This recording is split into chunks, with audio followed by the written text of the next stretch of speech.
live at the beautiful Wolverina as Roxamore Sports Network presents live coverage of the football division.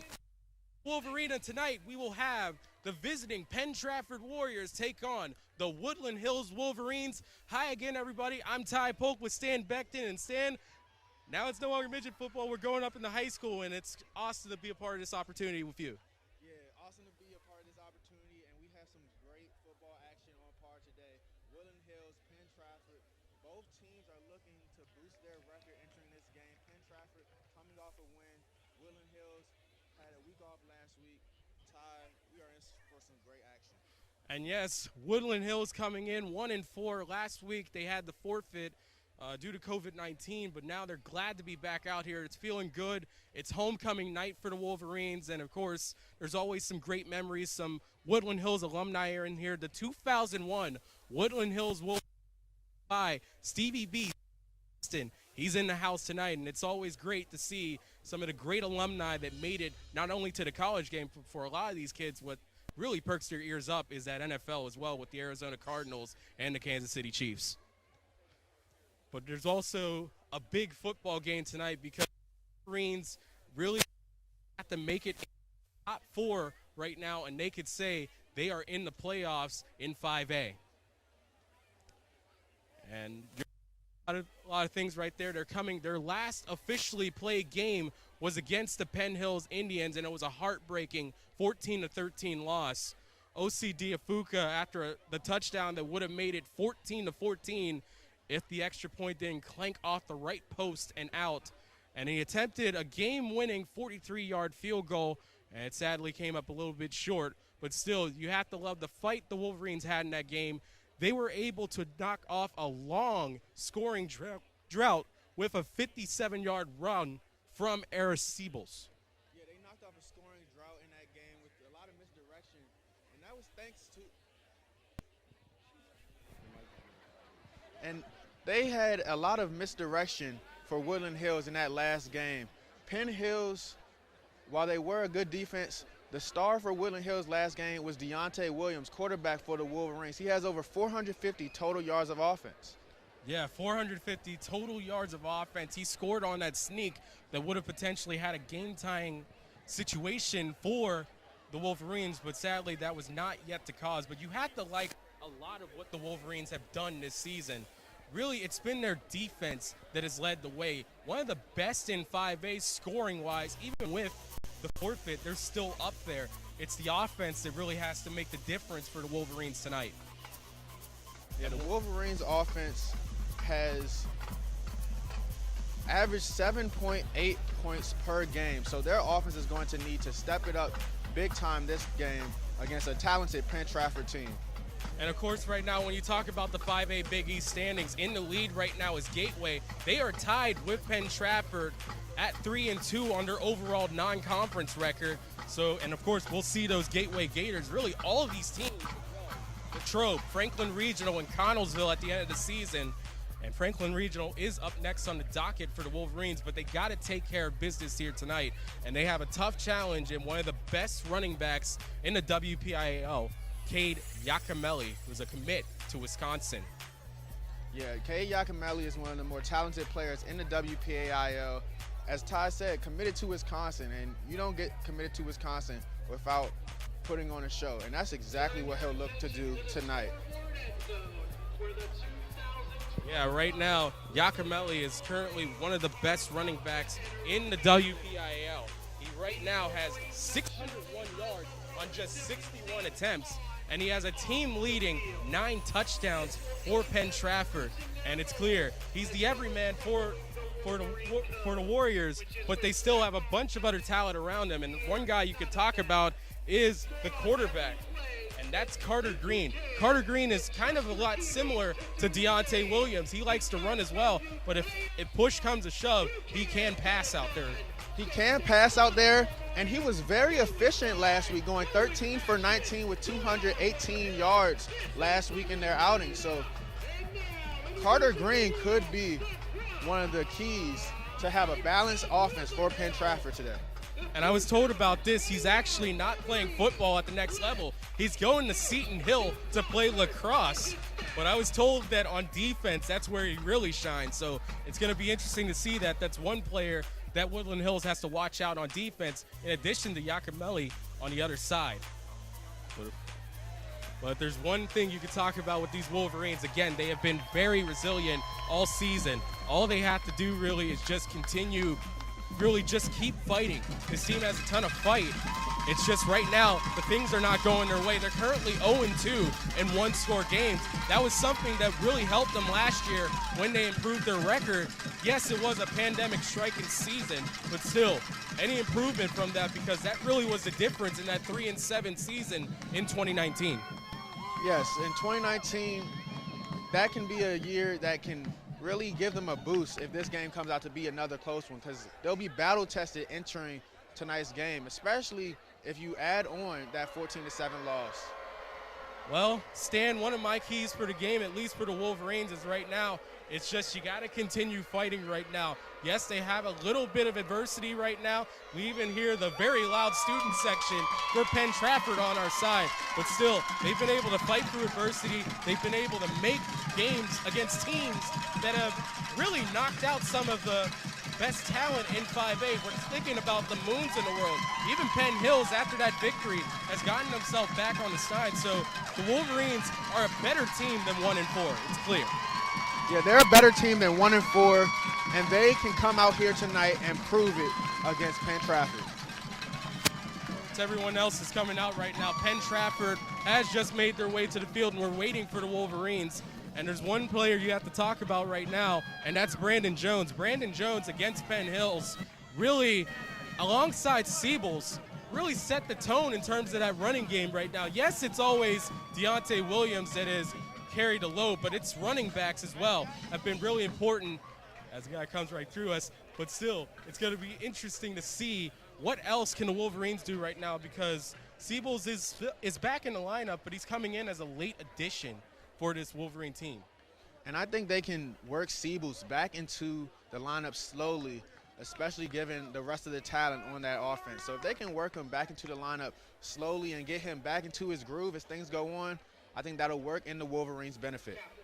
Well, I imagine, Stan, for you, one of your keys for the game has to be around Cade Yakimelli. Again, one of the best running backs in the WPL. What's your thoughts? Yes, they will have to contain Yakimelli this evening if they want to keep this game close. Yakimelli had over 1,200 yards from scrimmage last year, so they'll need to keep him contained if they want to keep this game close as it winds down. And right now we are waiting for the coin toss right now. As we're looking over, we can see Woodland Hills and Penn Trafford are selecting right now. And on the referee's toss, it looks like Woodland Hills, as we're waiting right now. And Penn Trafford will elect to receive, so we will see the Wolverines on defense, and you have to like that, at least for their chances. Again, that defense has been so stout. Yeah, their strength on defense will get to go against a Penn Trafford strength with that running back in the backfield, so that'll be a good way for them to start off this game. Another key I want to see from Penn Trafford is really not only they have wide receiver talents as well. Tommy Kalkstein is QB2 for Penn Trafford, but still he's out there as a wide receiver. And of course, it's going to be interesting to see how these two teams fare together. And we are going to get right into this game right after this commercial break. Woodland Hills versus Penn Trafford, live on the Roxamore Sports Network.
So Lewis Callaway III is the kickoff man here. And here we are underway on the Roxamore Sports Network. Fielded at the 20. Up the middle, fights his way to the 40.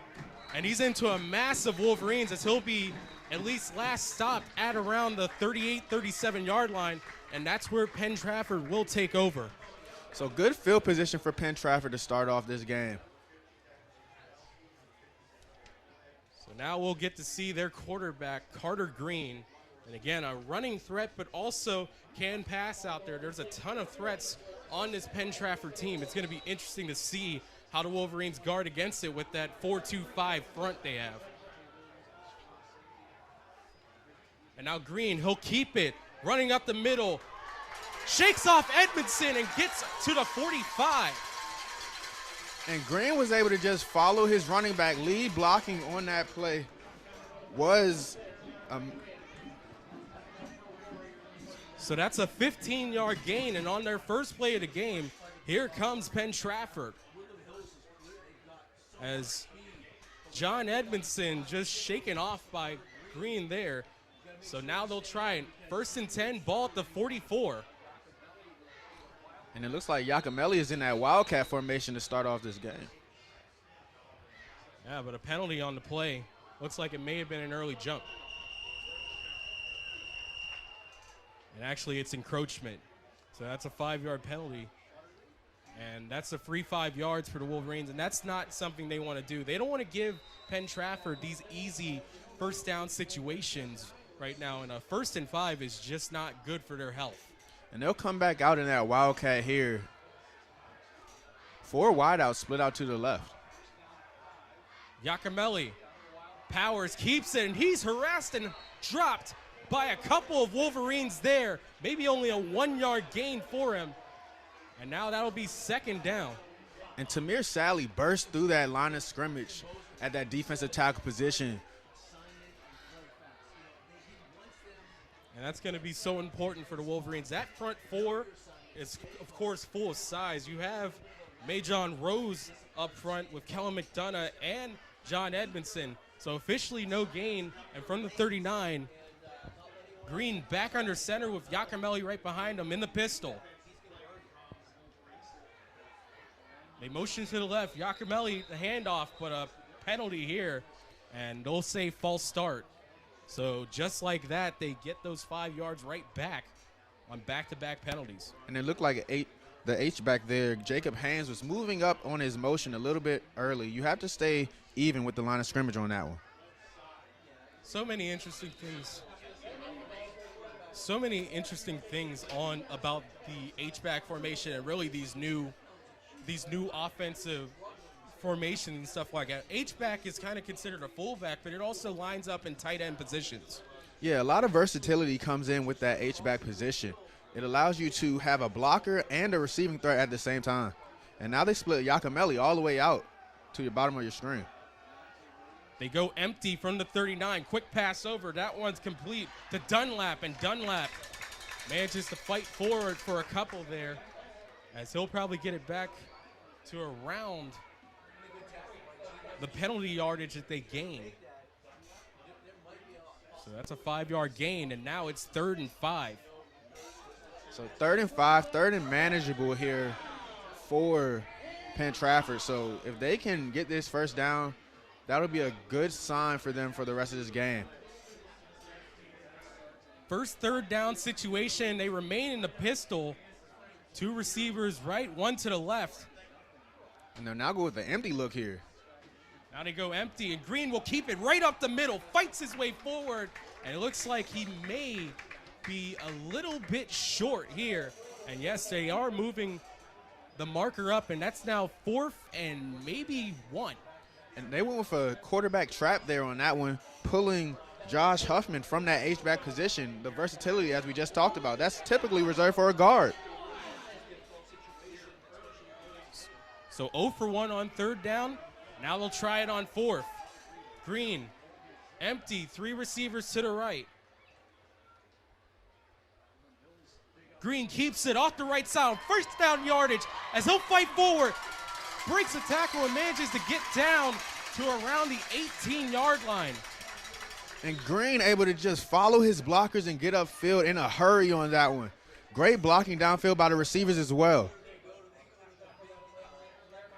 Downfield blocking so important with these QB traps because, yes, they're trying to make it look like the receivers are going out on goes, but they also have to mind their assignment because those corners can turn right back around and they'll knock you straight to the turf. And Green just checked out of the game here to go back with that Wildcat formation for the Wisconsin commit. Giacomelli powers it up the middle. And Rose with the tackle there.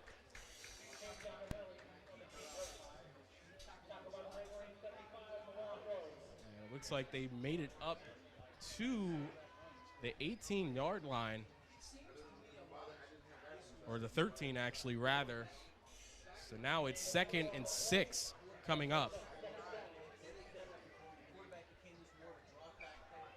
Green back in at quarterback. Giacomelli in the left bunch. Motion to tight end. Lost snap there. And smart play there by Green to just fall on that one before a herd of Woodland Hills Wolverines just dive on that one and steal it. And really bad snaps have been the big thing for the Wolverines on defense. They've been able to recover those more often than not. That's what helped them against McKeesport.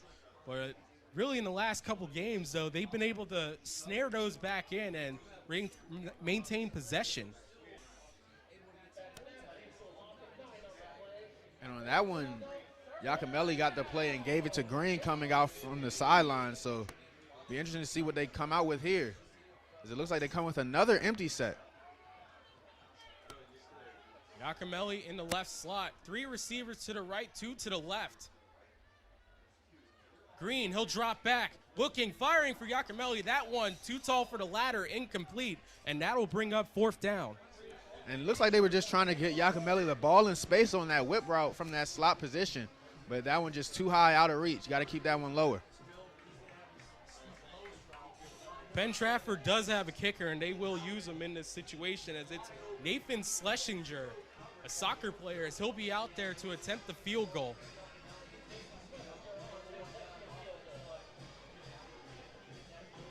Ball will be placed at around the 29-yard line. Snap, ball down, the kick on the way, and that's straight through, good.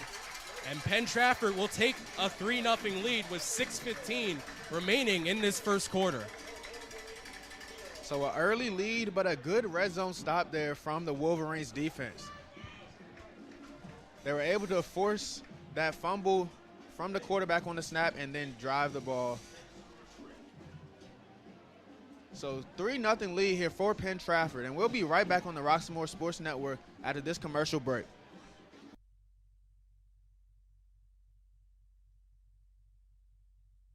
Hello, I'm Lisa Baldwin with Remax Select Realty. My experience and my commitment makes everything I touch turn to sold.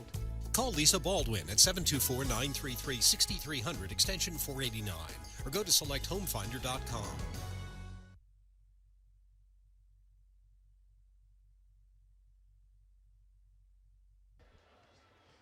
3-0 lead for Penn Trafford on the Roxamore Sports Network as we welcome you back. As now Penn Trafford will kick it off to the Wolverines. And one thing to talk about this Wolverines offense, last time out against Penn Hills, they managed to get a touchdown on their first drive of the game and knocked off that long, almost 50-minute scoring drought for them. But of course, it was still tough sledding after that. And the key really for them will be to, well, after they get a good first drive, but also continue that momentum because it's been tough for them.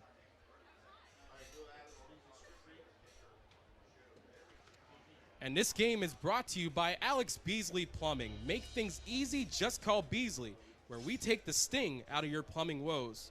Call 412-271-9293 to schedule your appointment. And of course, also, you gotta try Shelly Pie, the best pizza in Pittsburgh, located at 912 Penn Avenue in Turtle Creek. Check out the menu at shellypie.com and place an order by calling 412-646-2560. And of course, if you missed the season 2 finale of the Rock Comedy Show, there will be a replay of episode 6 at 9 p.m. tonight. Be sure to see the reunion this Wednesday at 9 p.m. on Roxamore Media and Entertainment YouTube, the Rock Comedy Show Facebook page, Roku TV, Apple TV, Amazon Fire Stick, and Fire TV. Check out some of the best comedians in the world hosting sets right here in Pittsburgh. For more information, go to therockcomedyshow.com. So it's Schlesinger who will be the kicker in this situation. In the back is number 1, Deontay Williams, and number 11, Lewis Callaway III. And, of course, the 99-yard men right there as they connected on that just absolutely insane 99-yard play in the Western PA versus Everyone Showcase.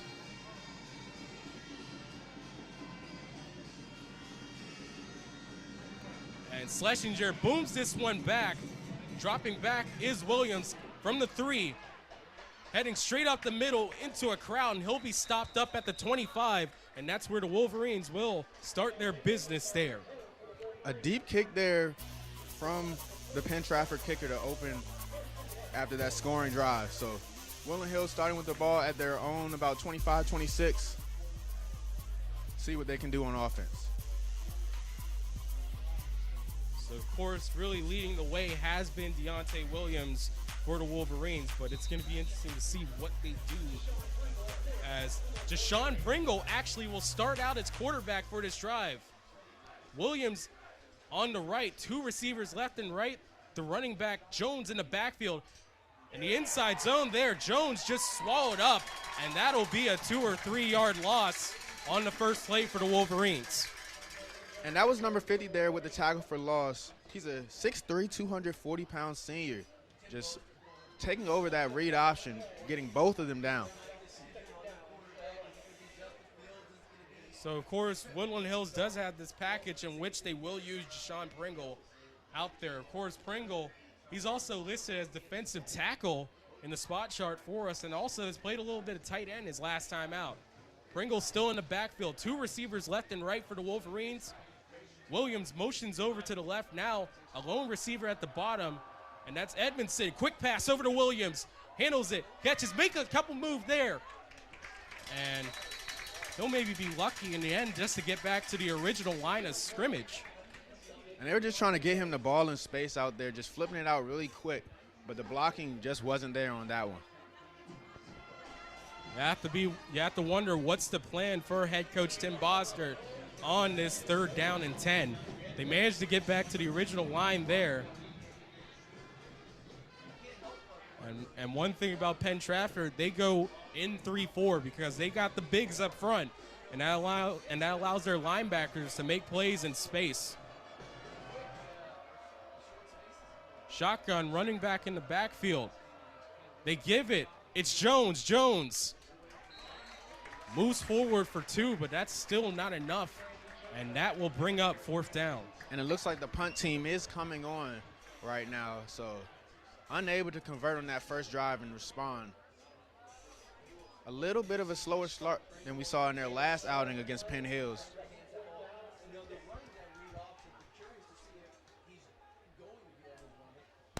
So now Williams, the quarterback and the punter tonight, as he's been all season. And Williams booms this one. Going back for the fair catch is number 8, Carter Green. And now Penn Trafford will look to get back out there. 3 points in their first drive, 0 for 2 on 3rd down, but they did manage to convert a 4th down, and that really was kind of the catalyst for that drive as they went for points there. Yeah, catalyst for that drive was that 4th down, but that 4th down did come after a fumble on the snap from the quarterback, Carter Green. So if Woodland Hills can capitalize off those mistakes that Penn Trafford is making, they may be able to stop points from getting back on the board. What have you seen early out of Woodland Hills that you believe can at least give them, well, at least some positive points out of that first drive? It's always horrible to go 3 and out, but there was a few things they could do there. Maybe getting the ball in the hands of their playmakers like Deontay Williams, primarily a quarterback at trade and really a runner at quarterback, but still he's projected at the next level as a receiver cornerback hybrid. So plays like that still are in his wheelhouse. Yeah, they just got to get their playmakers the ball in space. You saw them try to do that with the quick bubble screen out there that they ran on that second down. So if they can get more of that, eventually one of those is going to pop. And of course, for Penn Trafford, really, they were just powering it ahead for the most part. Yes, they tried that third down pass that was a little too high for Giacomelli, but still a lot of those running plays they did were able to generate momentum for them on that drive. Yeah, a lot of those running plays came out on the outside, so if they can control those outside runs and stop them with the same amount of force that they're using on the inside runs from those D linemen, then they may be able to shut down this Penn Trafford offense. And right now, head coach for Penn Trafford, John Ruan, 99 wins coming into tonight. He's looking for that 100th win, but he did say that it doesn't really matter to him. And, of course, a big accomplishment like that for Steel Valley, Ray Brazo got his 200th, and I think it's always special to be a coach. He's been that coach since 2010 and really changed around that program. So even though it doesn't matter much for him, I know deep down he has a lot of pride in turning around these Warriors. Yeah, the Warriors are turned around, and they'll look to capitalize off being second right now in the standings entering this game. So already up 3-0, they'll try to add more points to their lead as they search for that key win. So here comes Penn Trafford as they're back out on offense. From the pistol once again, Green, he'll hand it off right up the middle to Giacomelli, and he's swarmed for no gain there by the Wolverines. That run defense still very stout, even though really teams have their best way to get past the Wolverines so far this season has been just keep on pounding. Yeah, it looks like their inside runs are having less success than their outside runs. It looks like those defensive tackles are really shutting that down early on. When you have bigs like Tamir Sally and Majon Rose, it's tough for anyone to get traction. And officially, they ruled out a 1-yard gain, so it's 2nd and 9. They motion over Green. Fakes the jet sweep over. Green running down the right sideline. And he'll get up to around the 42, 43-yard line there. So maybe a 4 or 5-yard gain there. And a good job of keeping contained out there for the Woodland Hills defense. They tried to catch him sleeping with the misdirection, but they're able to keep that contained and make that tackle right on the sideline. So money down right now for the Wolverines, as I think they would love to stop Penn Trafford right here and get the ball back. And they'll come out with that empty look once again. Last time when they had a third down, they looked to go to Giacomelli out the slot. We'll see what they do there. Quick pass over, almost intercepted, just knocked down. And they were looking for Giacomelli once again, but this time the pass also was high over his head, and that one almost hurt the Warriors. It's looking like from at least over here, it looks like it was a Mary Brown on that deflection, though. But Williams, yes, he did. Looked like he got a piece of it. But nonetheless, it's 4th down. And out comes the punt team. It's Josh Huffman. And they'll go with the direct snap. Wow, they faked it, but they couldn't fake the funk there, as Dunlap could only get very close, maybe about 2 yards away, but it's a turnover on downs, and now the Wolverines will take back over with a little bit of defensive momentum. Yeah, they'll start with the best starting field position of any team so far this evening, inside of Warrior territory. So all they need is a few yards, and they can be in scoring position to tie this game up with a field goal, as it looks like we have a timeout.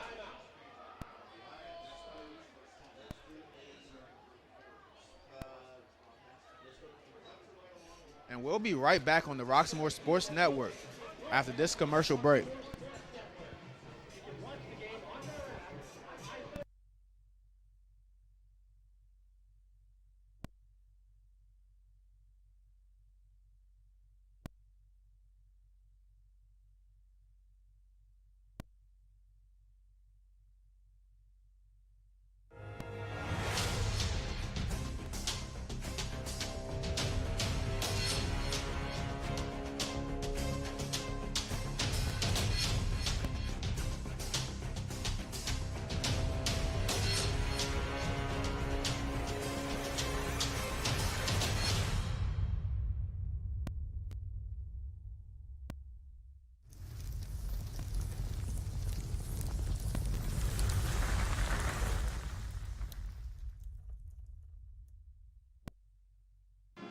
Welcome back to the Roxamore Sports Network. I'm Ty Polk with Stan Beckton. 3-0 Penn Trafford over Woodland Hills so far, as we have 2:22 left in this first period. And of course, we remind you, if you missed the season 2 finale of the Rock Comedy Show, there will be a replay of episode 6 tonight. Be sure to see the reunion this Wednesday at 9 p.m. on Roxamore Media and Entertainment YouTube, the Rock Comedy Show Facebook page, Roku TV, Apple TV, Amazon Fire Stick, and Fire TV. Check out some of the best comedians in the world hosting sets right here in Pittsburgh. For more information, go to therockcomedyshow.com. So now Woodland Hills taking back over, and it's Pringle still at quarterback right now. Shotgun formation. 3 receivers to the right, 1 to the left, 1 in the right, close to the slot. And that's Callaway. And he'll give it right to Jones. Jones fighting up. And he manages to make it back to the line of scrimmage. And if they give him forward progress, it'll be no gain. And Pringle's been back there at quarterback, but he's yet to keep one so far. It's going to be interesting to see what Woodland Hills could do. This opens up so much with Deontay Williams playing wide receiver. He was catching a couple passes out there. He was also kicking field goals as well. The situation, as they call him. And they'll have him down in the slot out of a trips look right now as Pringle goes back to throw. Pringle complete to Edmondson as he'll be all the way down to the 25. And great hands there from Edmondson. That one almost was out of reach, but he was able to snag it and keep his feet to get more than a first down.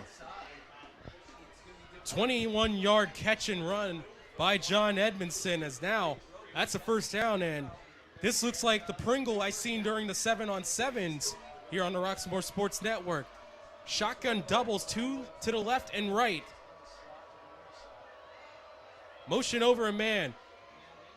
Pringle looks like he keeps it as he'll fall forward and maybe picks up about 3 or 4 yards there, as now that'll bring up 2nd down and 7.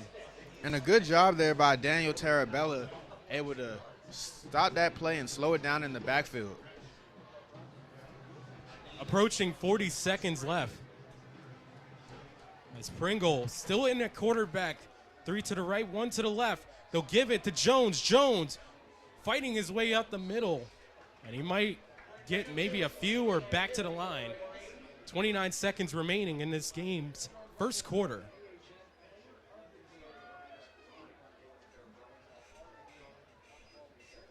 And it looks like they will let the time down as now it's 13 seconds remaining, and it looks like, yes, the Wolverines will run it out, as that will end the first quarter of action, and Penn Trafford has a 3-0 lead. So we'll take a break now on the Roxamore Sports Network. As the first quarter comes to a close, Penn Trafford leads Woodland Hills 3-0. You're watching the Roxamore Sports Network.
3-0 Penn Trafford on the Roxamore Sports Network, live from the Wolverina. I'm Ty Polk with Stan Beckton, and a 25-yard catch by John Edmondson has managed to get this Woodland Hills offense a little bit of life right now as they're looking to really have a better red zone trips this time in their home stadium. If you remember, against Moon, they were 0 for 4 once they got inside the 20, including a botched punt that left them on the 6. Yes, the Wolverines will have to capitalize on their red zone opportunities, especially when your defense is holding your opponent to just field goals in their red zone opportunities, as they did earlier in that first quarter. So they'll need to try to come away with a touchdown here to try to take the lead and take advantage of being in the red zone. And really, the story of the game so far has been Jashawn Pringle in at quarterback over Deontay Williams, and that's one thing I guess you didn't expect. Yes, they did show a few wrinkles of this offense, but this is the first time that it's really been successful all season, and that makes a world of difference if they can have a guy that can go back there and sling it. Yeah, if Pringle can throw the ball efficiently, as you saw with that pass to Edmonds to get them into the red zone, they have a new dynamic to this offense. And let's take a look at the 5A Big East Conference standings. And you look up at the top, Gateway and Penn Trafford are knotted up at a 3-2 record. In third place is Latrobe at 2-3. And Franklin Regional and Woodland Hills, we'll see them next week on the Roxamore Sports Network, are 1-4. And in sixth place, it's Connellsville at 0-5. So, of course, it's still a very wide open Big East Conference for the Wolverines, and that's exactly what they want to see. 3 wins in conference, they can officially punch their ticket into the playoffs for the second straight year, and that's more what it's like for the Wolverines. Pringle in at quarterback. Williams to his left, Jones to his right. They give it to Williams. Juke move. He manages to fight up forward. And we're waiting for the referee spotting, and that's enough for a Wolverine first down. And a good job there from Williams just to get upfield. He did a little bit of dancing in the backfield, but once he found that hole, he put his foot in the ground and accelerated to get as much as he could, knowing the sticks. And my colleague, Craig Thomas, calls Deontay Williams Superman, and that's a very apt comparison for how much he means to this Woodland Hills offense, but you can call him the situation because you could use him in every situation. And that's the nickname he's known as. Pringle hands it off to Williams up the middle, breaks up into the second level, and he'll fight in for about 4 yards.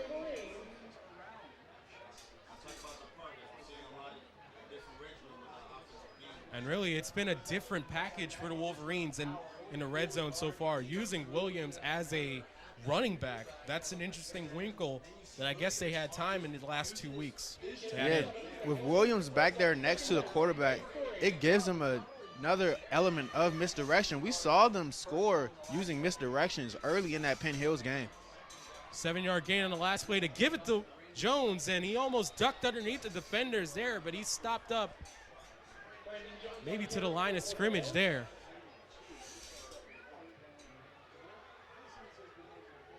And yes, he is stopped up short for the line of scrimmage. So now it's 3rd down and 3. They can pick up the first down without scoring here, and that's a good situation for the Wolverines. And last time they had a 3rd down, which they needed conversion, they gave the ball to Williams. So I wouldn't be surprised if they decided to do something based around Williams right here. 2-yard gain on that last play. Pringle gives it to Williams, fights through, fighting to the goal line. And they're going to try to move the POW, but he's got enough for the first down. And that'll be 1st and goal, and it looks like they're spotting that at a little bit inside the 2-yard line.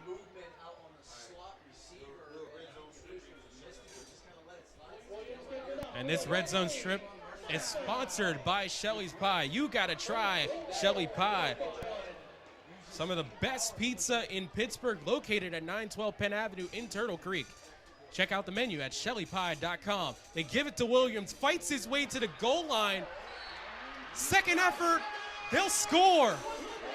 And it was a fight for that goal line score. And it looked like Williams might have fumbled that ball, actually, as it looks like number 5 came away with that ball. That would be Brandon Jones. So I think Williams fumbled on that run, and Jones picked it up and got the ball and scored the touchdown. What a way to score. And the Woodland Hills offense will take it any way they can get it. And now Williams for the extra point. Bad snap. Pringle. And he's surrounded by Penn Trafford. So that'll go down as a 2-point conversion. That one's failed. Yeah, that snap never got off the ground coming back to the hold or Pringle. So they had to just try to make something out of nothing. And unfortunately, if you're Woodland Hills, the game still remains a field goal game. So with 9:36 left in the second quarter, Woodland Hills takes the lead, but they do not get the extra point. And that's really been a malady for them all season. That could come back to bite them. But at least for the moment right now, they have to be happy with what their offense did in that drive. Yeah, they were able to drive the ball. Remember, they had great field position starting inside Warriors territory right there. But they were able to drive the ball 40-plus yards for the score. A great way to capitalize in the red zone, getting rid of some of those struggles that you saw earlier this season. So now we're going to see Penn Trafford come back into the offensive swing of things after this. But first, this game is brought to you by Alex Beasley Plumbing. Makes things easy. Just call Beasley, where we take the sting out of your plumbing woes. Call 412-271-9293 to schedule your appointment.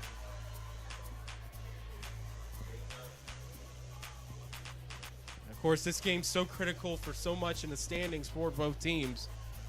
Penn Trafford, they want to take the lead in this conference, so against a team like Gateway, that's going to be tough sledding until they actually go and face them. So a win will be very important for both of these teams, and it really escalates so much more now because with the 4-game slide for the Wolverines, it's going to take a full team effort, all hands on deck, for them to make it back to the playoffs. Yes, it's going to take everything they have. If they win and take care of their own business, they can control their own destiny and still make the playoffs. So if you're the Wolverines, you probably don't want it any other way at this point in the season. So, of course, a big night for Woodland Hills. It is homecoming night, and a ton of alumni are back in attendance for the Wolverines.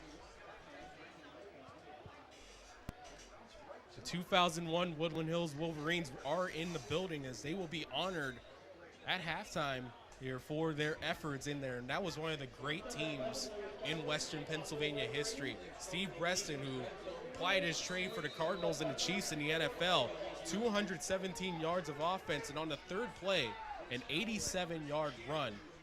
And it really kicked off a 41-6 victory over Central Catholic.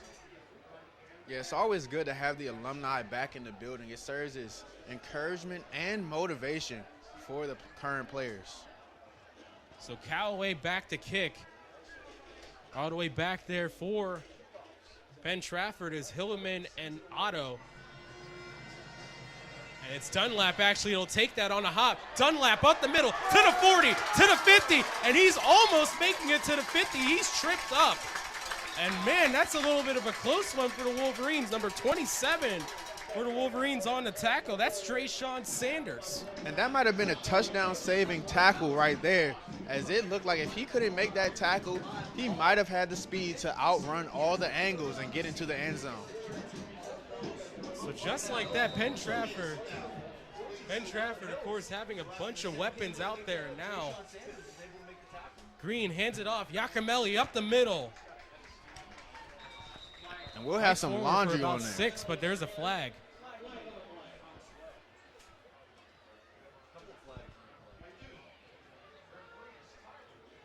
I know you're looking out there. There was a couple by the officials, but right now you're just looking to see what the call is.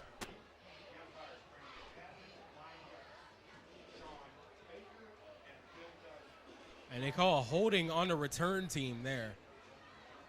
So that's a 10-yard penalty. That'll back them up from the 49, and they'll go start their drive at the 39. So that still would go down as their best starting field position of the day at the 39-yard line. Or it looks like it's actually at the 40-yard line, but they are moving backwards here to start this drive. Not the way you want to start a drive if you try to answer a score.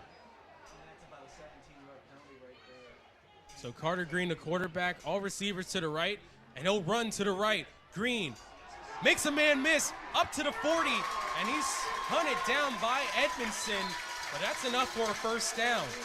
And a great way to get it back if you're Green right there, just following your blockers and trying to get as much as you can. And on that one, it looked like it was a 20-plus yard gain. They'll place the ball at the 39, so officially a 21-yard gain by Green to start the drive. And Penn Trafford, they like the pistol, and they'll stay in it. Receivers to the left. They give it off. Yakimelli, middle left, fights forward there, and he's near first down yardage there as he'll get up to the 30. And that was about a 10-yard rush. Yakimelli averages 9.9 yards per carry so far in the season. So that will bring up second down and 1 for the Wolverines here. 8:16 remaining. And Green, they'll stay in the pistol. Receiver to the left and right, 2 tight ends. They motion one over. Woodland Hills is loading that line of scrimmage now. And now they'll give it back to Yakimelli. Yakimelli makes a couple miss and fights his way up. And that make it to around the 23. And that just looked like it was an outside zone that Yakimelli just cut back when he saw a hole open up. Great vision there from Yakimelli. Yakimelli very patient and then really developing the play and then running there. It's something that you could do out of the pistol there as well. A Le'Veon Bell-like approach. So they motion over one receiver. Green keeps it, fights his way up, stays on his feet, and he will score. Touchdown, Penn Trafford. And Green showing some of that balance there, able to break tackles, put that hand on the ground, and keep going to get into the end zone. So a 23-yard run by John Green as Penn Trafford takes back the lead. It's 9-6. And Green is having a great day running the ball. It's really a two-headed monster in that Penn Trafford backfield. Do you focus on Yakimelli? Do you focus on Green? The extra point by Schlesinger is good. And now it's a 10-6 lead with 7:18 remaining in the second quarter.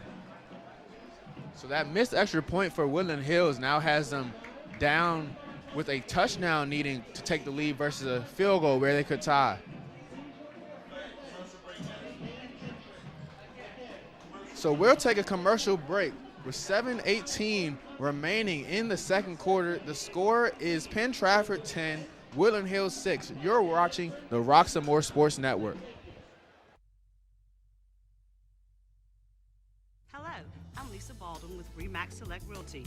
My experience and my commitment makes everything I touch turn to sold. Call Lisa Baldwin at 724-933-6300 extension 489 or go to selecthomefinder.com.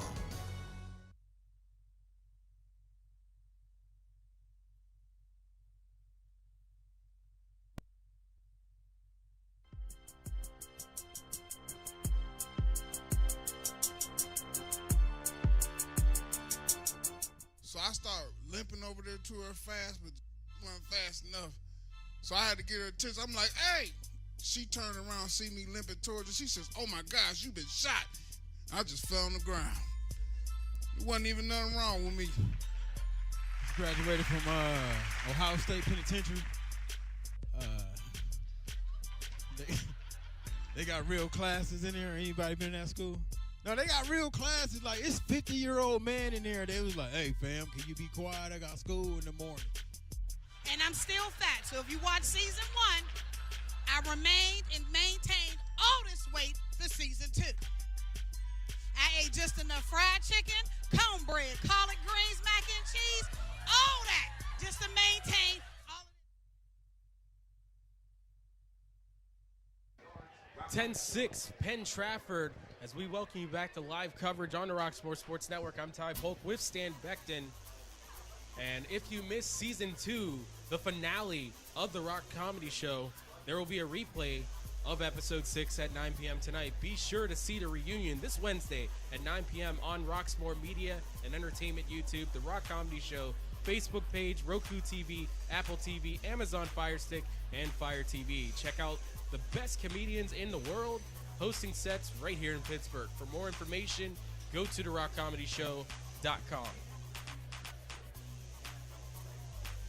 10-6 for Penn Trafford. And the running game working well for Penn Trafford, but also the running game for Woodland Hills working a little bit well on their touchdown run as well. And we saw Woodland Hills on their last offensive outing able to use Deontay Williams in multiple spots in the formation. We saw him line up in the backfield. We saw him line up out wide in the slot. We've yet to see him line up at quarterback, so he's really being a Swiss Army knife for this Wolverines offense. So we'll see what they do when they come back after this kickoff. So Schlesinger will kick off for Penn Trafford. Back deep is Williams and Callaway for Woodland Hills.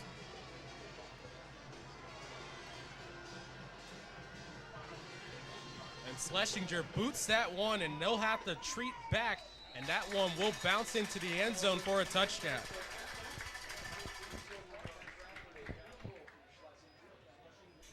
So Schlesinger showing off some kicking power.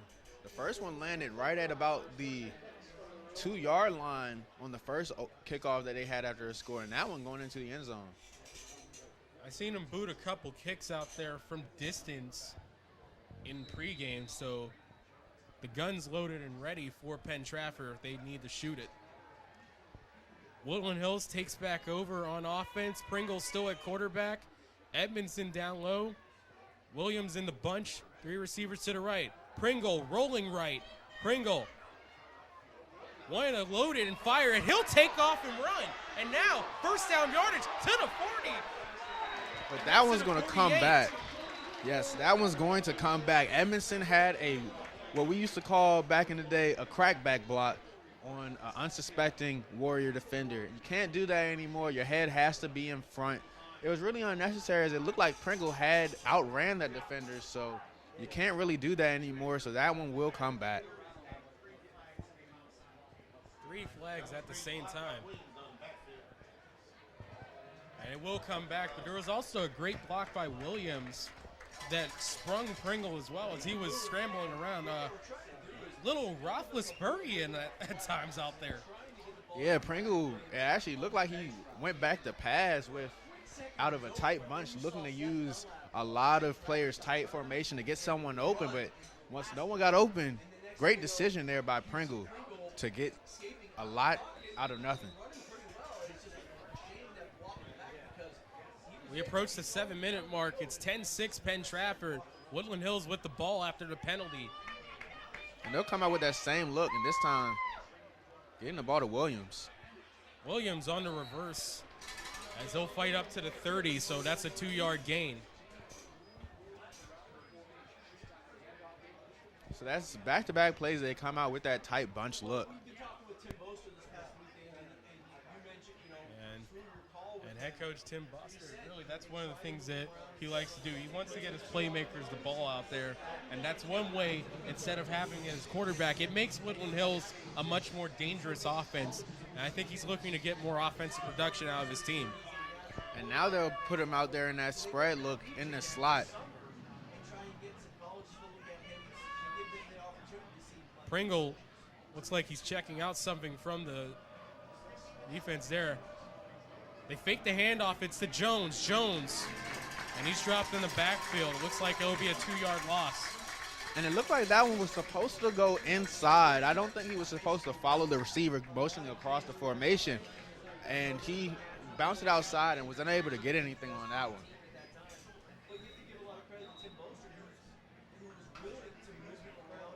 And we got a whistle here.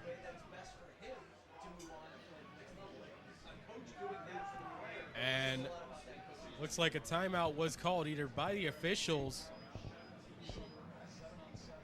As yes, this looks like it is a TV timeout.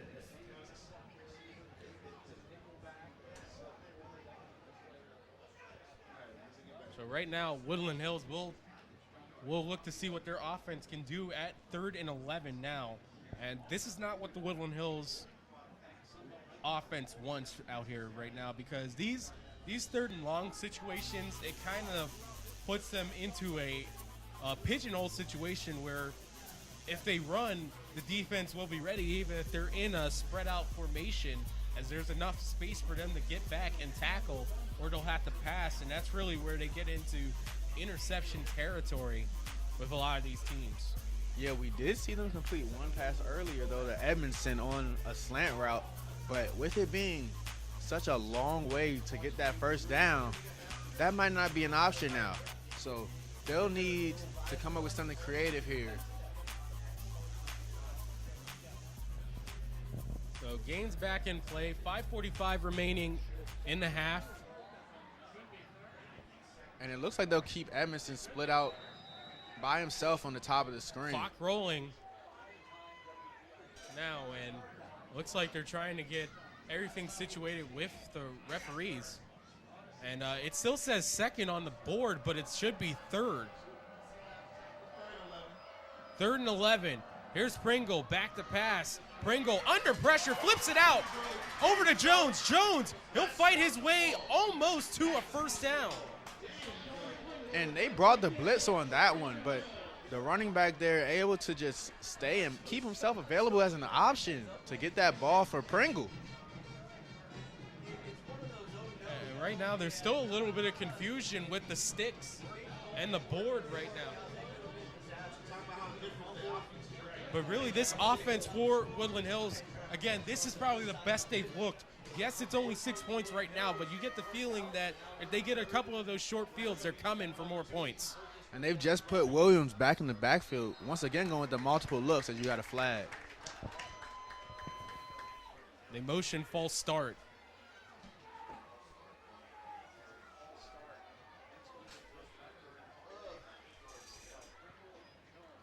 So it looks like they have officially ruled this as a 3rd and short at the time, but it looked like it was supposed to be 4th down. So a little bit of miscommunication between the board and the sticks, but at least they're in a somewhat manageable 3rd down and 8.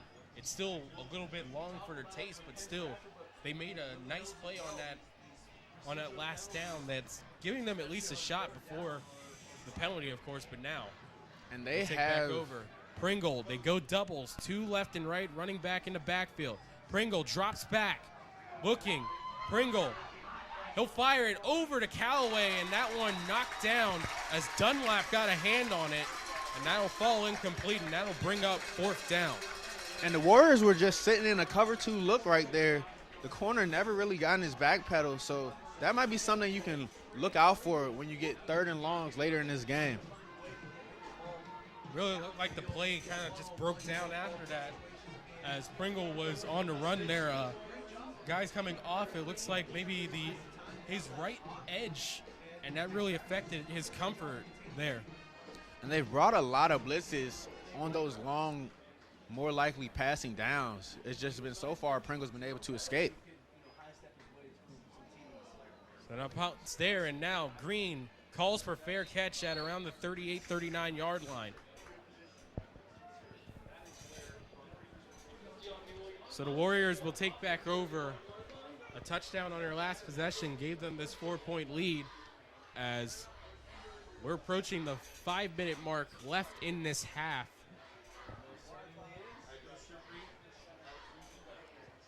Of course, this game is sponsored by Alex Beasley Plumbing. Make things easy, just call Beasley, where we take the sting out of your plumbing woes. Call 412-271-9293 to schedule your appointment. Green taking back over. They go empty. Green, QB power right up the middle. And he's caught by looks like the shirt collar and the shoulder pad there by Edmondson, but it's enough for a 1st down. And the Wolverines are lucky that one wasn't a horse collar on that one. looked like they did pull him down by the shoulder pads, like you said. One thing I'm noticing that the Wolverines are doing is they're just leaving those corners out there. As you see, number 12, Tommy Kalkstein, lines up all the way at the numbers, far away from the play. So they're kind of opening that space and stacking the box. Giacomelli handles it, and he manages to get maybe a yard there.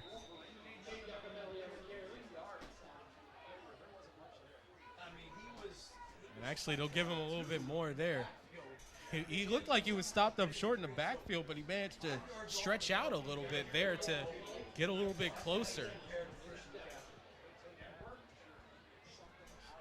So now it's second down, and looks like it's 7 on the board there as their ball is at the 43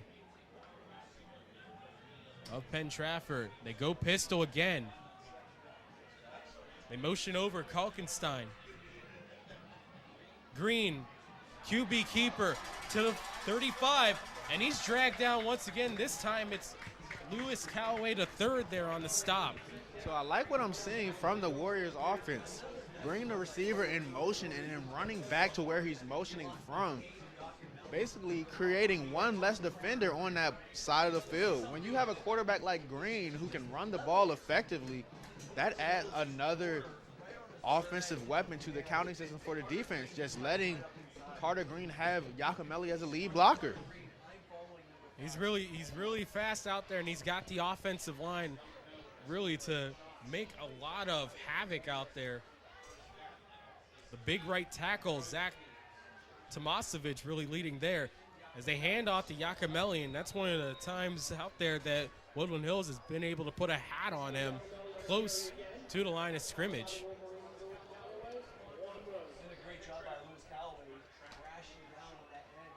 Flashing down on the end there, and it's a nice play there. So now it's second down coming up. And Giacomelli checked out of the game there, so we've seen when Giacomelli comes out, it's the Green show in that backfield. And they'll go with that empty look once again, too. Yes, but it's a heavy empty formation with the H-back. An unbalanced look. Motion over, he'll stay to the right there, and he stopped up quickly. And that's Callaway making that tackle in the backfield once again, but he's down now on the play. And that's just a double whammy for the Wolverines offense and defense there. And Callaway is down, and now you got to try Shelly Pie, the best pizza in Pittsburgh, located at 912 Penn Ave in Turtle Creek. Check out the menu at shellypie.com and place an order by calling 412-646-2560. And Callaway wanted a safeties back there. He plays free safety for the Wolverines, so we're going to have to see who's going to be filling in for him out there. And they've had Callaway as safety up in the box a lot with this run-heavy attack that you're seeing from Penn Trafford. They've only thrown 2 passes. Both fell incomplete on third downs. Both passes did look for Giacomelli as well, so it's been very run-heavy out here this evening. And really, they're checking on the leg of Callaway right now. So we'll be right back on the Roxamore Sports Network. We'll take a break here. 2:05 remaining in this second quarter. Penn Trafford leads 10-6 over Woodland Hills. You're watching the Roxamore Sports Network.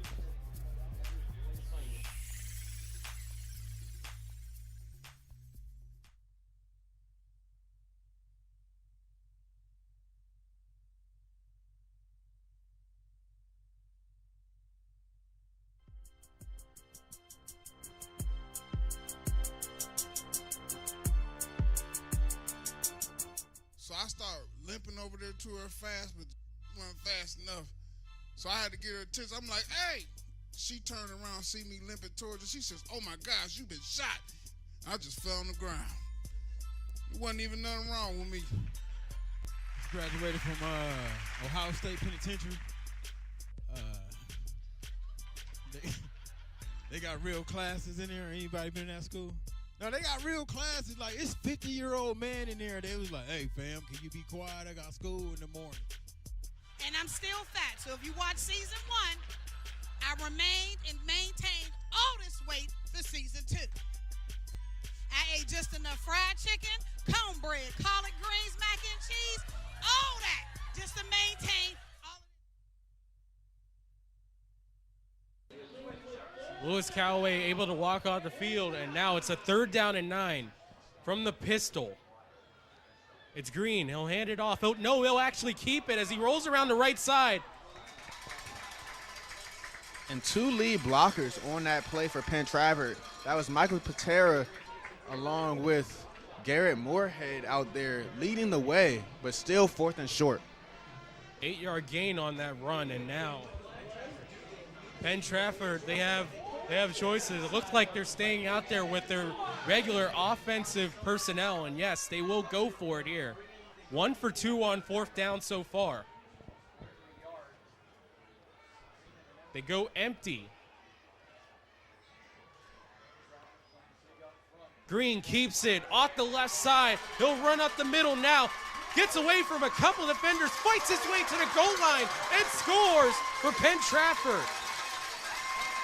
Green just making everyone miss there on that 4th and short, capitalizing off of his quickness, just making a man miss and then making sure he fell forward into that end zone. So another run of 20-plus for Green, a 24-yard touchdown there. Wolverines just grabbing air or not grabbing him down like they could before, and the extra point is good. And now Penn Trafford takes a 17-6 lead with 1:49 remaining in the half. And on that read option, look, just no one was there. Everyone thought they were handing the ball off inside on that 4th and short. Green just able to have open field in front of him. And once he got ahead of steam, there was no way he was not scoring, as he was determined to make everyone miss on that route to the end zone. So with the score 17-6 Penn Trafford, we'll be right back on the Roxamore Sports Network after this commercial break. Hello, I'm Lisa Baldwin with Remax Select Realty. My experience and my commitment makes everything I touch turn to sold. Call Lisa Baldwin at 724-933-6300 extension 489 or go to selecthomefinder.com.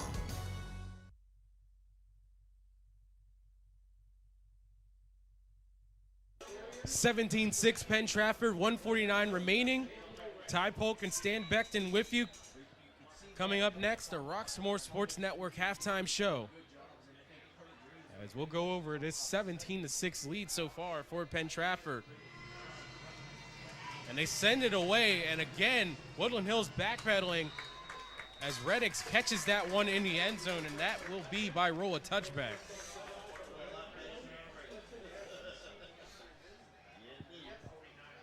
Schlesing there all night has been able to boot the ball and really not give these Woodland Hills players the opportunity to make the runs they could make and garner momentum just like they did on their punt return.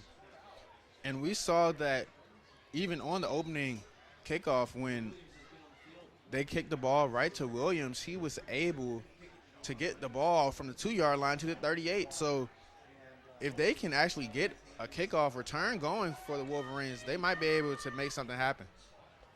Callaway not out there on offense after the injury.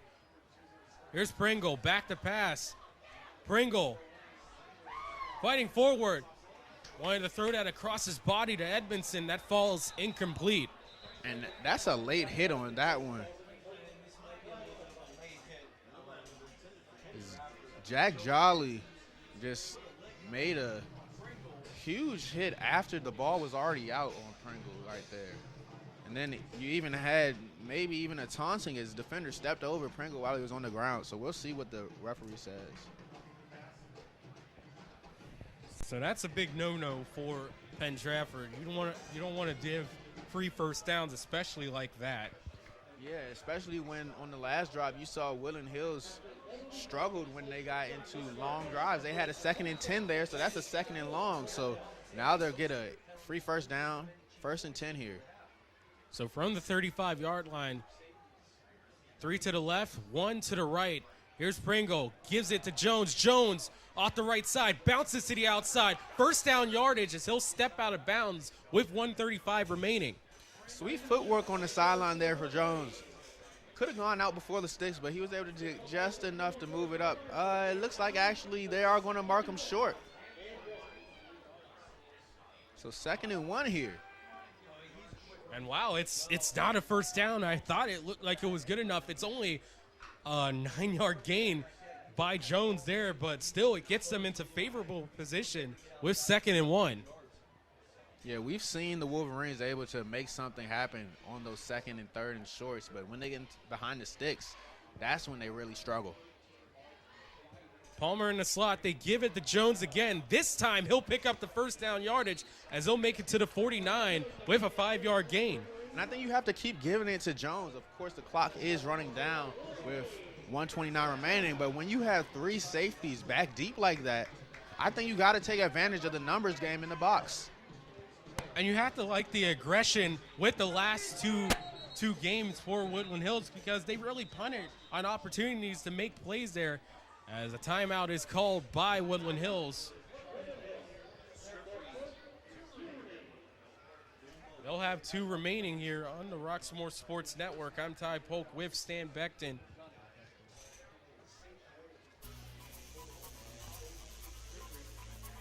If you missed season 2 finale of the Rock Comedy Show, there will be a replay at 9 p.m. tonight of episode 6. Be sure to check the reunion out this Wednesday at 9 p.m. on Roxmore Media and Entertainment YouTube, the Rock Comedy Show Facebook page, Roku TV, Apple TV, Amazon Fire Stick, and Fire TV. Check out the best comedians in the world hosting sets right here in Pittsburgh. For more information, go to therockcomedyshow.com.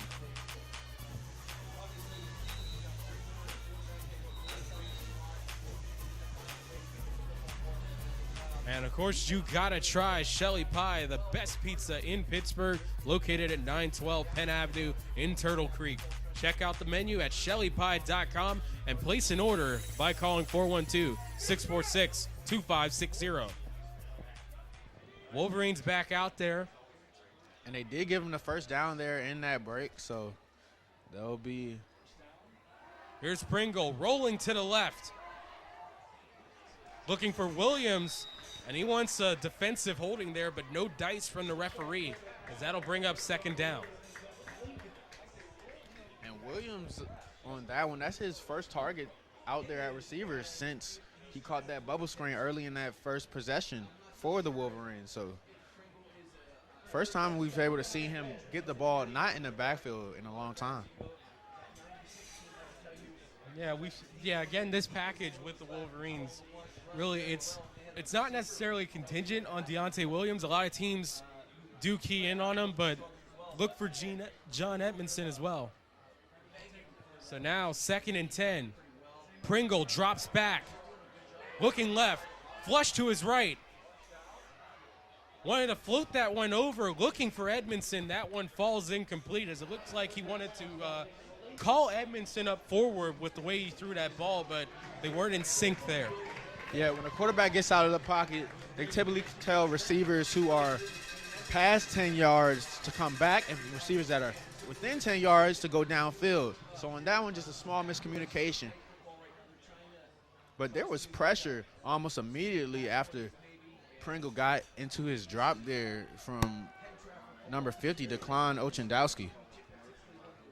So 3rd down and 10. They go empty with Pringle.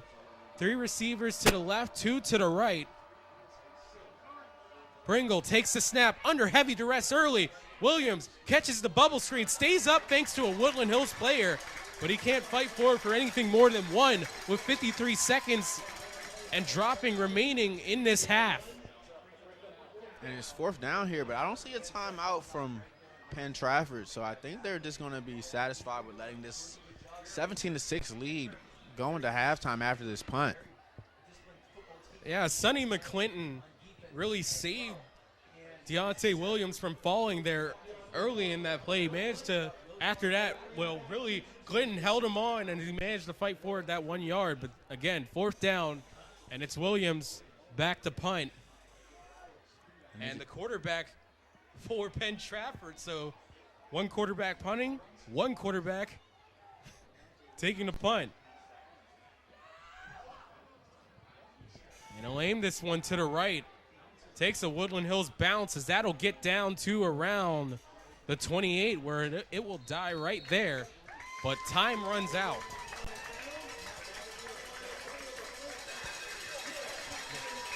So at halftime, Penn Trafford leads Woodland Hills 17-6. You're watching the Roxamore Sports Network, and we'll be right back after this break with our halftime show.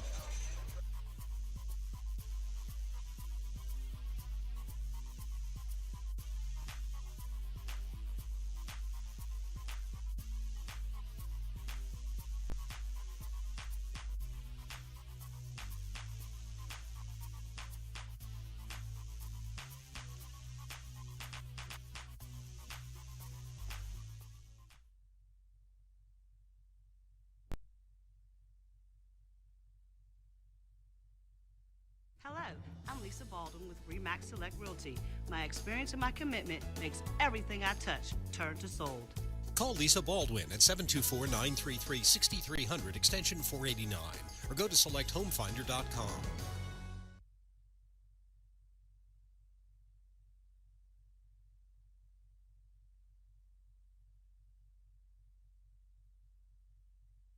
Hello, I'm Lisa Baldwin with Remax Select Realty. My experience and my commitment makes everything I touch turn to sold. Call Lisa Baldwin at 724-933-6300 extension 489 or go to selecthomefinder.com.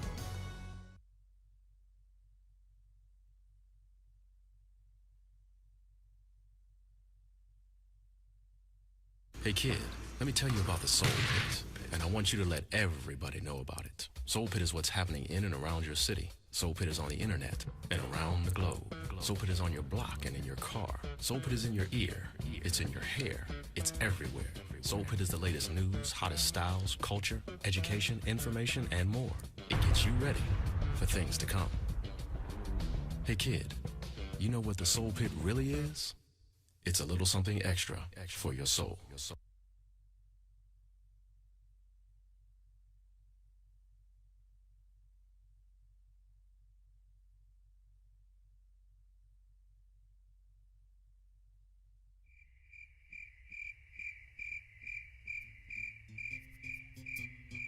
A shotgun formation flanked by Siebels, and we have back deep, and you have wide open, and it looks like he's going to go all the way to the house. Tariq Scipio, big play receiver for the Wolverines. Finally, they got the big play receiver the ball.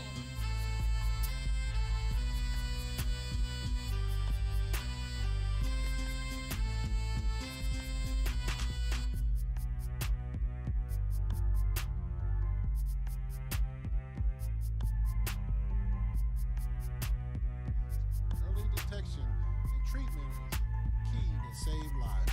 So back to live action. Deontay Williams rolls out and finds a receiver deep in the end zone for the touchdown with 47 seconds left.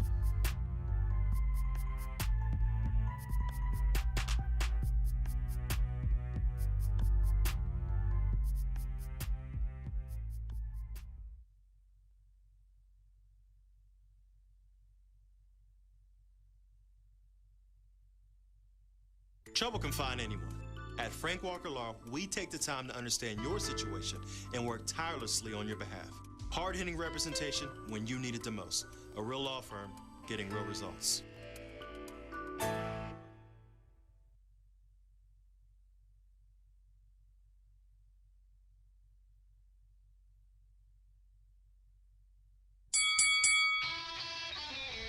Hi, welcome to Fit for Boxing Club.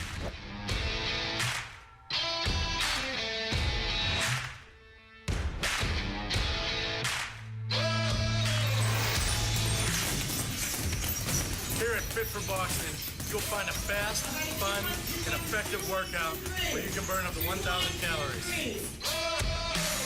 Come try a free class at Fit for Boxing, where beginners are always welcome. It's fun for the whole family, people of all ages. Old or young, it doesn't matter.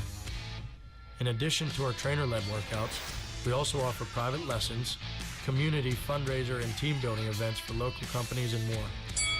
Hi, my name's Mario. I've been a member at Fit for Boxing for a little over a year now. If you need to get a good workout in, come to Fit for Boxing, and Rich and his staff will take care of each and every one of you. Fit for Boxing Club is located in Hampton Township, just outside of the city of Pittsburgh on William Flynn Highway. Come learn how to box and have fun. Call Fit for Boxing Club at 412-213-3584 or visit our website at www.fit4boxingclub.com.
Hello, I'm Leon Roxamore, founder and CEO of Roxamore Sports, Media, and Ministries. The beginning of Grief from Home Services, it was an epiphany moment for me. I had a relative that recently passed away during this COVID-19 epidemic. I had family members up and down the East Coast, down in Florida, Georgia, North Carolina, South Carolina, all the way up. The funeral was here in Pittsburgh. The funeral home wouldn't let no more than 10 people in to view the body. I said, you know what? They're not going to get an opportunity to have closure with my family member, with their family member. And so it began. I began to say, why not take what we have, what we've done with the sports network, and now open up a new department in Roxamore and make a new platform for Grief for Home Services. It's a ministry because it's service, and we are here to serve. We want to help families be able to still attend the funeral. We will go there, stream it for you, and you'll be able to watch it in real time with the loved ones who are there. Sometimes we just don't want to be alone. And we want the families who are grieving for their loved ones to know that they're not alone. That Roxamore is in this with you. I am in this with you. We stand together to help you grieve, to help you have closure, and to help support you through these difficult times until it passes. And this too shall pass. But we will be here ready to serve you, your family, and your friends. May God be with you. May God bless you and keep you during this difficult time.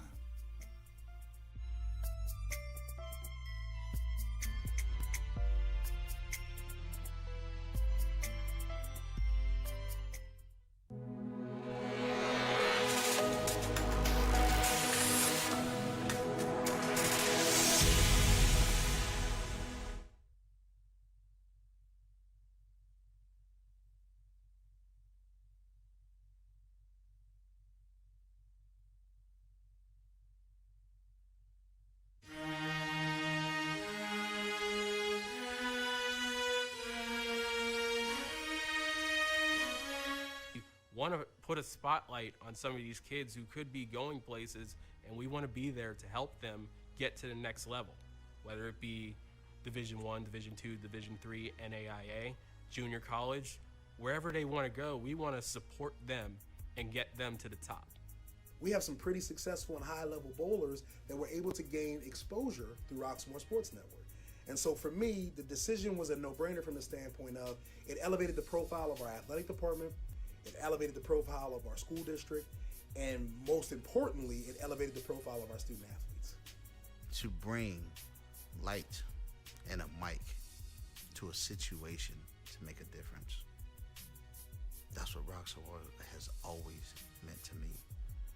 What surprised me the most about Roxamore is, well, how dedicated it was. So I'd absolutely recommend Roxamore Sports Network, and why is simply because Roxamore Sports Network is in it for the business of helping kids. Delivering a sports experience like no other. That makes you say, oh, that's all right. As an old man would once say, that's all right.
So I started limping over there to her fast, but wasn't fast enough.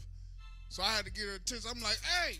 She turned around, see me limping towards her. She says, oh my gosh, you been shot. I just fell on the ground. There wasn't even nothing wrong with me. Graduated from Ohio State Penitentiary. They got real classes in there. Anybody been in that school? No, they got real classes. Like, it's 50-year-old man in there. They was like, hey, fam, can you be quiet? I got school in the morning. And I'm still fat. So if you watch season 1, I remained and maintained all this weight for season 2. I ate just enough fried chicken, cornbread, collard greens, mac and cheese, all that, just to maintain all of it.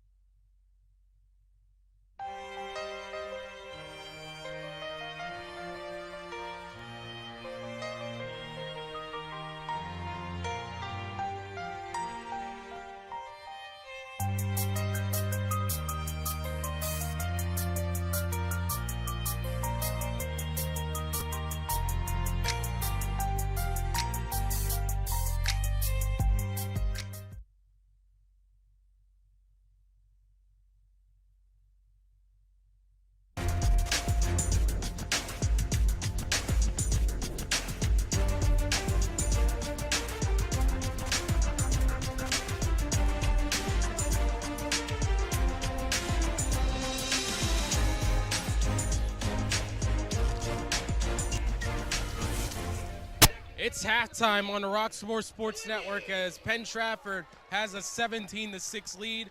And really the big story of this half is Carter Green.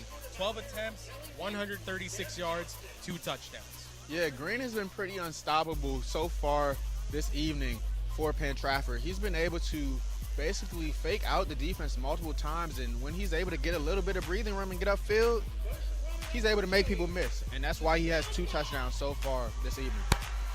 And if you want the surprising story of the night, Cade Giacomelli, only 7 attempts for 23 yards. So Woodland Hills has handled one runner. Now they have to get Green into their entire situation right there. But really one more thing you have to talk about is, well, Jashawn Pringle, 3 of 6 for 23 yards. Again, that pass was actually a 21-yard completion from him to John Edmondson. But really Pringle has been able to give them another outlet with Deontay Williams now at wide receiver instead. Yeah, and Pringle's been able to, with those 3 passes, find receivers and make plays. But even when someone's not open, he's shown the ability to use his legs and get downfield and just make something out of nothing. And Brandon Jones, 9 attempts for 33 yards right now. He's been the tough runner for the team, and Eris Seables, he's dressed and ready to go, but I guess they decided to let Jones be the guy that'll lead them forward in tonight's game. And Jones was able to get great plays going late in that kind of second half drive that Woodland Hills had. He was able to make people miss and convert first downs, but they weren't able to get anything going before ultimately punting. And Deontay Williams, as a wide receiver, he's had 1 catch on 2 catches on bubble screens for 2 yards, but also as a runner, 5 attempts for 18 yards. They have to get him going. Yeah, and they've been trying to get him going by trying to move him around formations. Like he said, there's been people having him at receiver, keying on him, but when they move him into the backfield, he's able to try to accelerate upfield by using misdirection. Yeah, but those 5 for 18, of course, he also has the touchdown there, and it is confirmed it was Deontay Williams that did score that. It was just lost in the sea of humanity really out there between Penn Trafford and Woodland Hills. But I guess the key going on for the second half for Woodland Hills is they got to get to the running game fast. They got to get to the running game, and they got to contain the running game as well. 2 rushing touchdowns already. Missed tackles were a big part of that. So if they can make some tackles and try to contain Green, they've already done a great job of containing Giacomelli. They may be able to get back in this game down just 11. And of course, one thing that the Wolverines will miss on both sides of the ball, Lewis Callaway III. He did not come back out of the tunnel for the first half, so maybe there's a shot that he's back out for the second half, but that's the second time that he's had that leg injury. It was similar to what had happened to him at Moon, so you hope he can tough it out one more time for the Wolverines, because he's very important as yes, he's been playing up in the box as well, but occasionally Williams and Callaway like to switch out. One be the rear guard, one be up in the box, and that's been really one of the best parts of the Woodland Hills defense when they're on top of their game.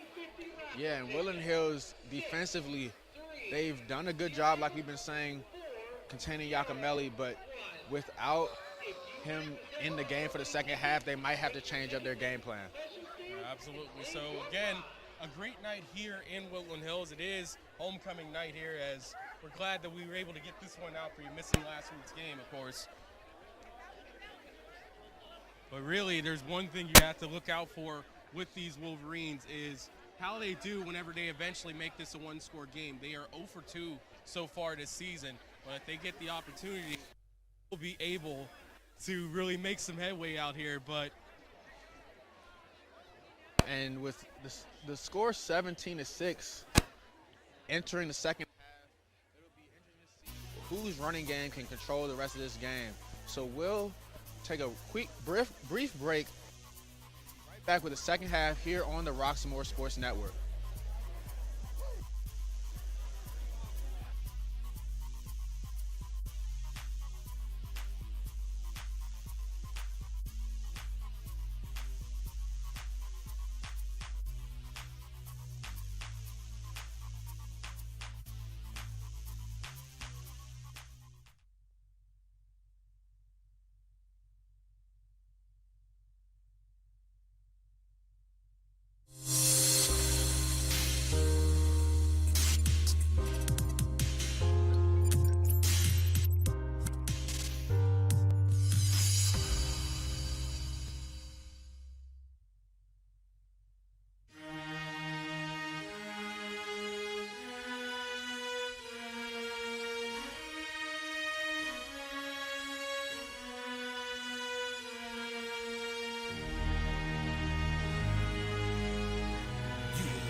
Me help you with your vision, they losing their sight here. Time to send the world a message they might hear. Like Meek Mills, I'm making it quite clear. I'm chasing my dreams and fighting my nightmares. I'm going real hard. I'm talking words you understand. I'm talking real bars. I'm going everywhere you know. I'm talking real far. Yeah, it's time to raise a toast to this thing to the uttermost. As I go from coast to coast, I'm talking north side, I'm talking south side, I'm talking east side, I'm talking west side. I'm going worldwide, I'm going worldwide, I'm going worldwide, I'm going worldwide. Yeah, it's time to let you know how I spit it when I flow. When I go and light a fuse and I set to let it blow. I'm talking worldwide, I'm going worldwide, I'm going worldwide, I'm going worldwide. Yeah, time to check my status and the GOAT is what it be. And you know I'm over 30, so my level is a G. And I may be from the hood, but I'm way beyond these streets. And my pockets hate a diet, so they always down to eat. Even though they screaming fame, and it's always spelling me. And I'll never hang it up till my mission is complete. And I'm looking at you haters, I suggest you take a seat. Cause it's all fun and games to a killer show his teeth. This is for them cats that be screaming homies. Claiming that you're real, but we know you're phony. Now I'm chilling with my sons, they my one and only. Like the Turner brothers, yeah, we screaming lions only. Step into this den, I welcome all who will dare. Never met a David, tell me whom shall I fear? Gotta rep the nation, black and gold is what I wear. If you look to your left, to your right, I'm everywhere. I'm talking worldwide, I'm going worldwide, I'm going worldwide, I'm going worldwide, yeah.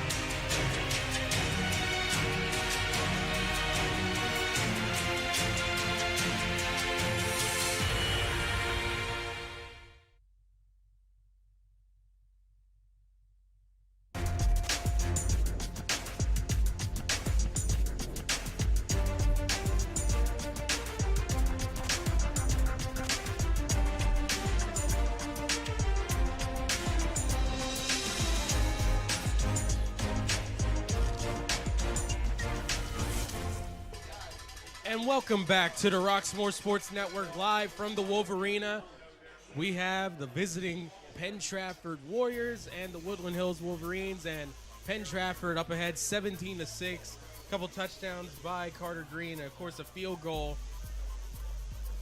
has gotten them the 17-6 lead so far, and one touchdown for Woodland Hills. That one off of Deontay Williams on a 1-yard scamper. That one led by a 40-yard drive that led them into the scoring area. And really, that's the one thing that you have to see with Woodland Hills. They might have to be a little bit more quicker with their strikes this second half. Yeah, they had a short drive on that scoring drive, but outside of that, they've really struggled, and that's been a big reason because of the field position game. They've started with the ball at the 20-yard line for most of their drives thanks to great kicking from Penn Trafford. So if they can get better field position, they might be able to score and actually move the ball upfield. Yeah, it's really been the field position game that has been the most favorable thing for Woodland Hills, and also penalties. Right now, it's like penalties haven't killed them to the extent they've done all season for them tonight, but still, they have to improve on a lot of those things if they want to come out with the victory.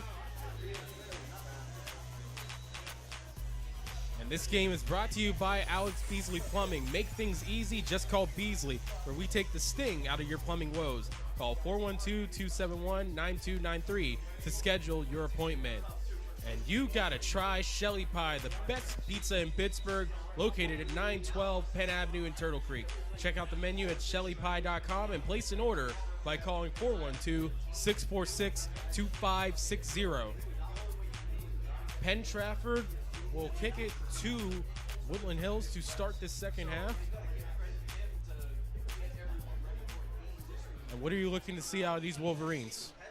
Well, on offense, I want to see if they are able to counter the pass rush that Penn Trafford has had. They've been able to get after the quarterback rushing 4, sometimes 5 on those passing downs. So if they can counter that pass rush with maybe a screen here or there or something like that, they may be able to add another element to the game. We've seen them able to run the ball, but they can pass the ball and add that extra element. The Wolverines may be able to get something going offensively.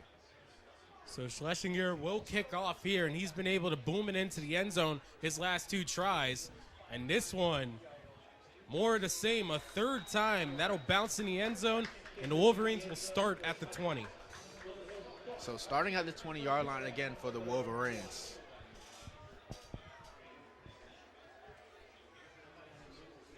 So now we'll see what they plan out here as Jashawn Pringle, he was involved in the homecoming festivities during the halftime break. And now he'll take back over on quarterback, and it has to be great for him to get the start on homecoming night. Yeah, that's a moment that all kids dream of. Starting on homecoming night, that's something you can never forget.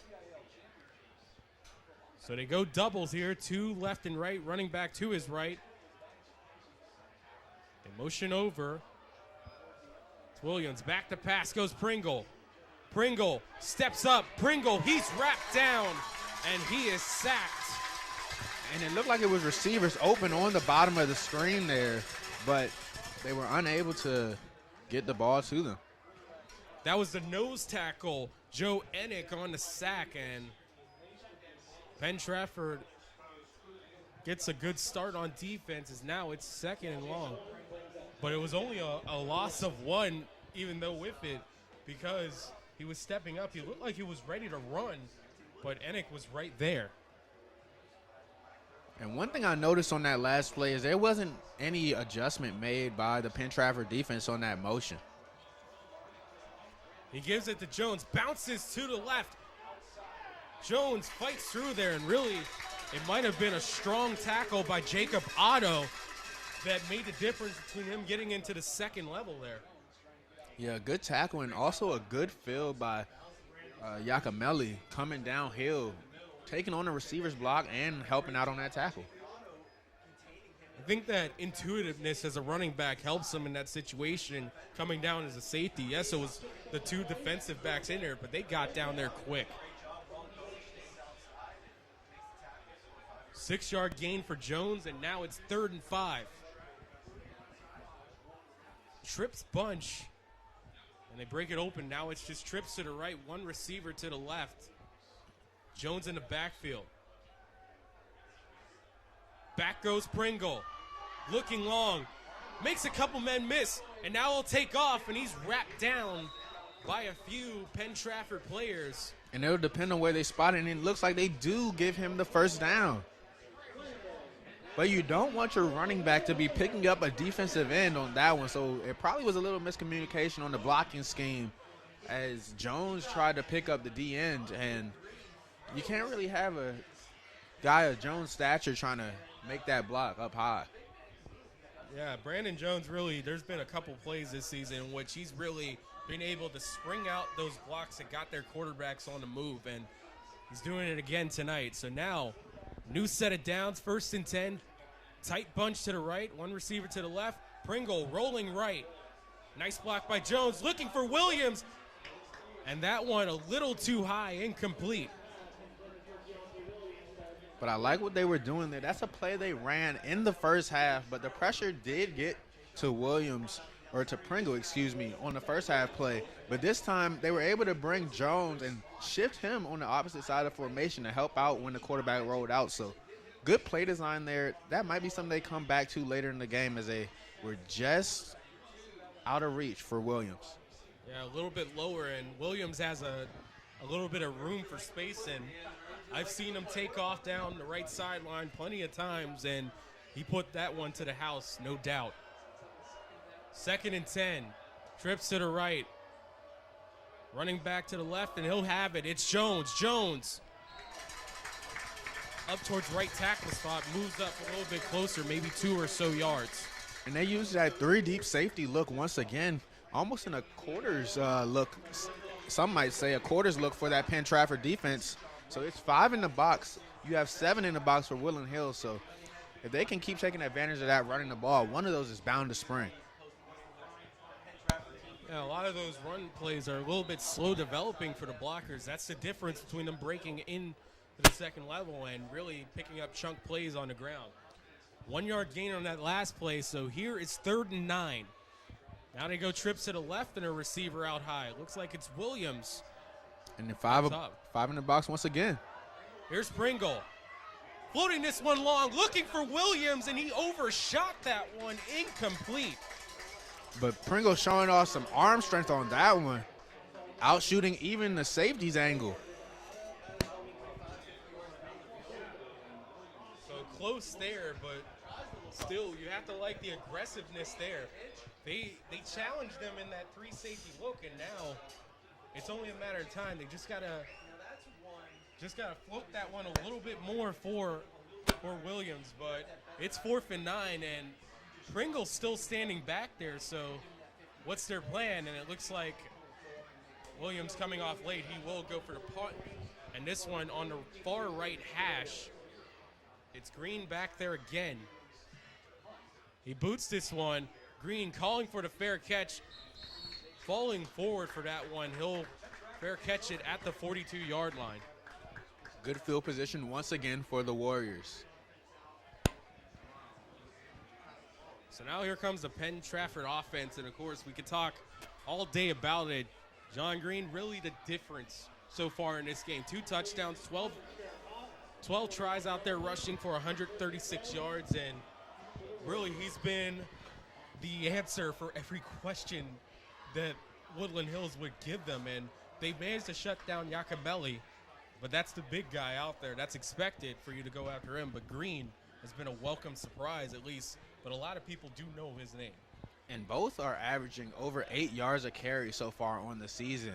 So you have to take both threats seriously, but when both are lined up in the backfield, it can mess up your keys and lead to someone running free.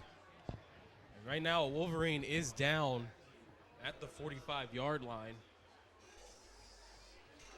And it looks like they may be just checking him for stretching right now. Just trying to get loose before this next drive. Yeah, it looked like it might be some cramping or something like that of that nature. Just trying to. Beautiful early October night here in Pittsburgh. A little chilly, but you expect that as fall's officially in the air here. October 1st, spooky season is back. In full force this time. No Zoom parties, hopefully. But safely. Also, of course, make sure you do it safely. And another thing we're also looking out for is, well, how is Woodland Hills going to attack back on defense against this rushing attack of Penn Trafford? Again, this is really the first time that they've been gashed by any team on the ground. I mean, yes, Moon will pound it down your throat, and so will McKeesport, but for the most part, they had to get like 12 or so yard runs for their touchdowns, or at least on the goal line somewhat. This time, they're putting it up in just outside the red zone, really. And they've kind of loaded the box a lot here, and you see, once again, they'll have 6 players on the line of scrimmage. And it looks like that formation really caused a false start for Penn Trafford. I noticed what they were doing there. It looked like they were going back to a single high safety. It looked like that was more of a prowling nickel. As you can see, it's like 5 or 6 up on the line, let alone the box. Yeah, they had 6 on the line of scrimmage there, but there was only 1 player not in the box for Penn Trafford as they come back in that formation right here. So they might want to bring one of those safeties down. And they give it, Yacomelli. Yacomelli, this time one of his most impressive runs of the night, and he breaks right up the middle, and he will score to the 10-5 and touchdown, Penn Trafford. And Yacomelli just making people miss, pressing the B button, circle button, spin moves, getting upfield. Yacomelli showing a big reason is why he's committed to Wisconsin. And you wanted the answer right there. You just got it. As suddenly, just on one run, Yacomelli changes the entire fortunes of the night, and now it's a 23-6 lead for Penn Trafford. Extra point pending. That's 3 rushing touchdowns on the evening. all of 20 yards or more. Point after by Schlesinger, good. And they take a 24-6 lead with 8:49 remaining in this third quarter. And there we go right there. The gashes have been aplenty for Penn Trafford tonight. And this really is the first time that Woodland Hills hasn't had an answer defensively for anyone all season. And that will put Penn Trafford up large here early in this third quarter. So with the score 24-6, we'll be right back on the Roxamore Sports Network after this break. Hello, I'm Lisa Baldwin with Remax Select Realty. My experience and my commitment makes everything I touch turn to sold. Call Lisa Baldwin at 724-933-6300 extension 489 or go to selecthomefinder.com.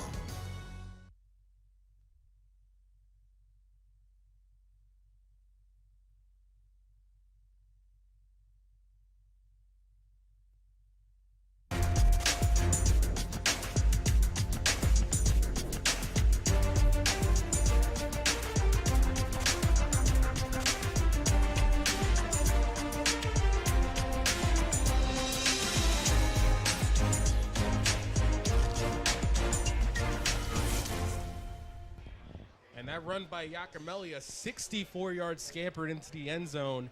And we want to give a special shout-out to the Westmoreland Sports Network. Been very helpful with us in trying to get together this game tonight and really giving us more information on these Penn Trafford Warriors. And we know about Yakimelli, but now we're learning more about the entire rest of the team, as this is going to be a scary bunch for anyone in 5A. Currently at second in the standings right now. That rushing attack is something that's going to transfer over later in the season, especially in big games. So if you're Penn Trafford, you want to keep doing what you're doing right now. And a special shout out has to go to the offensive line of Penn Trafford too. They're clearing some good holes. They're not getting initial contact until at least 4 or 5 yards down the field.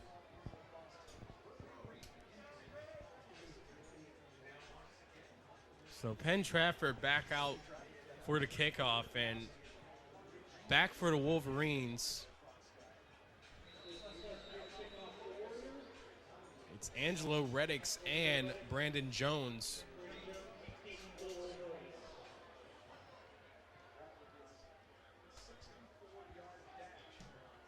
And Schlesinger boots it again to the end zone, and this one will bounce again. 4th straight touchback. And that really has been a difference so far for the Wolverines' starting field position. And when I was in high school, we had a kicker who could kick the ball into the end zone just like that. And the benefit that gives your defense, knowing that they have to drive the full 80 yards down the field, is something that can't really be put in words. You just get that feeling that if they're going to score, it's not going to be easy.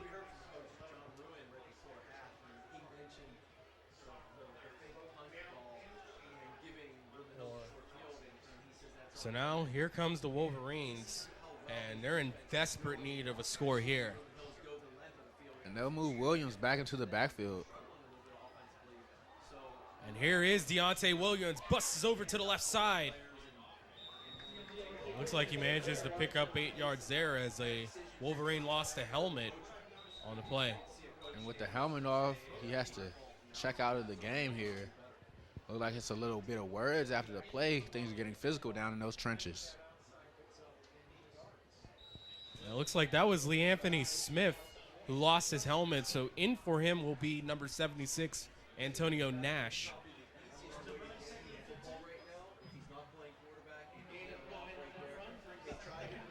So 9-yard gain on that play. It'll bring up 2nd and 1. Woodland Hills now in the pistol themselves with 3 receivers to the right, 1 down at the bottom of your screen. Jones right behind him. And the give is to Jones. Jones fighting forward for it, and it looks like he will pick up that first down. And it looked like it was a little bit of hesitation there from Pringle on that handoff, so they'll need to try to get that fixed. Maybe Pringle can pull some of these and take advantage of a defense that's kind of diving down on those inside runs. And Pringle does have legs tonight, so that could be a nice thought. And really, he kept that hard in Jones's chest there. It was enough for the first down. New set from the 31. They go doubles. 2 left and right. Back goes Pringle. Pringle. And that one, looking for Williams, incomplete. And it also ended up in the vicinity of number 8, Carter Green, also on defense, hunting for the ball there. But it was a good miss there, if you want to say that, for Pringle, because number 3 for the Penn Trafford defense, Seth Dunlap, was about to jump that out route. So if you're going to miss, that's a great time to miss. So now here comes 2nd and 10. They stay in double shotgun. Back goes Pringle. Pringle loading this one long. He's got a man. It's Edmondson, and they will call a pass interference on that one. And that's Carter Green held up Edmondson there, and that's something you have to take there. And Carter Green just unable to get his head around on that one. Quarterback underthrew it. That's one of those passes where if the ball doesn't get there and you're a DB, that you just have to have your feet underneath of you. It's really hard to play when the ball is underthrown.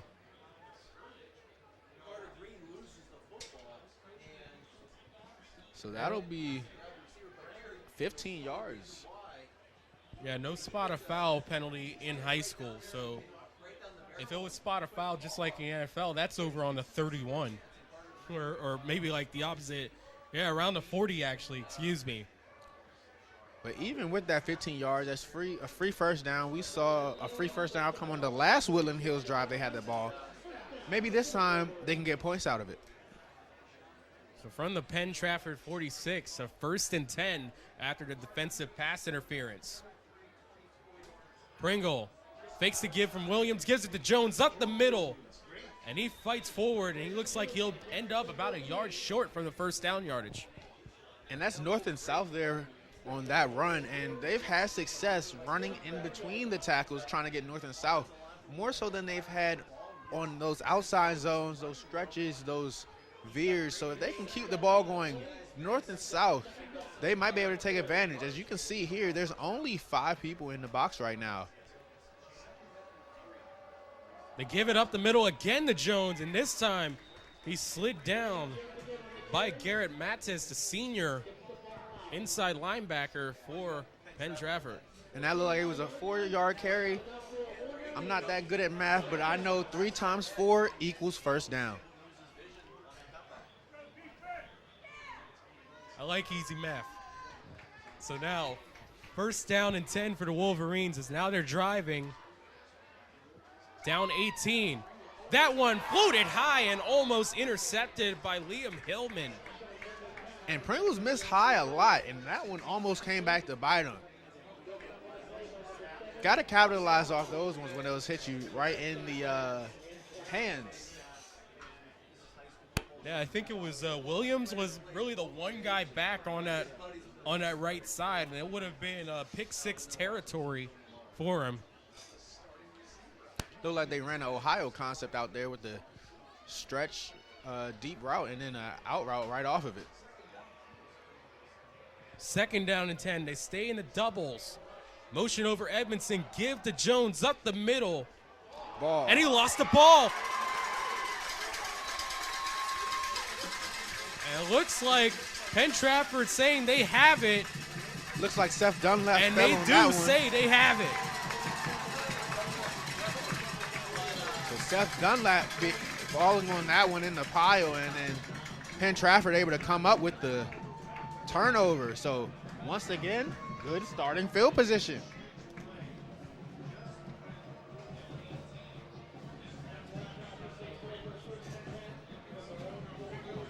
So now Penn Trafford will take back over from the 44-yard line. And we'll have a timeout called on the field right now.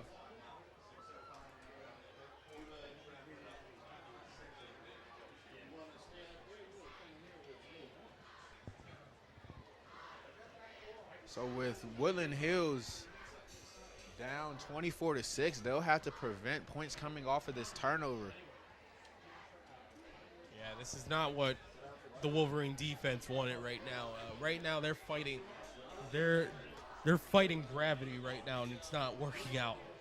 And with a lot of players playing both ways early on for Woodland Hills, that kind of can kill all momentum you had. Hopefully this Wolverine home crowd can get them back into it on this homecoming night.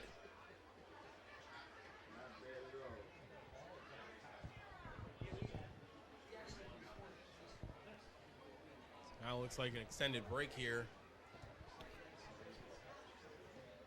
As well, what can the Wolverines do on offense in this situation right now? It's hard sledding to really get to come back from 18 down and now potential to go down at least almost 25 in your home turf. Yeah, on offense, they've had success throwing the ball if you consider players being open success. So now they just have to get the ball in those players' hands. You've seen Williams open on the outside. You've seen Edmondson open on the outside. So if they can keep those passes kind of lower and get it in the receiver's hand, they might be able to capitalize and get back in this game a little bit quicker. But first, they'll have to get a stop on the defensive end. That's Carter Green. It's back in the backfield in that empty look. So they go empty backfield now.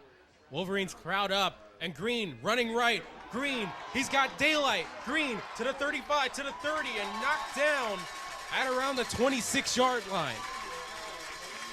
So that's another 20-plus yard run for the Warriors. Green and Yagamelli not only able to run the ball well, they're able to run the ball for big plays. And it looks like we have another timeout. This time for a Woodland Hills player who's down on the Penn Trafford sideline. Can't see exactly what number that is. We're kind of in a tough angle. We can't see him.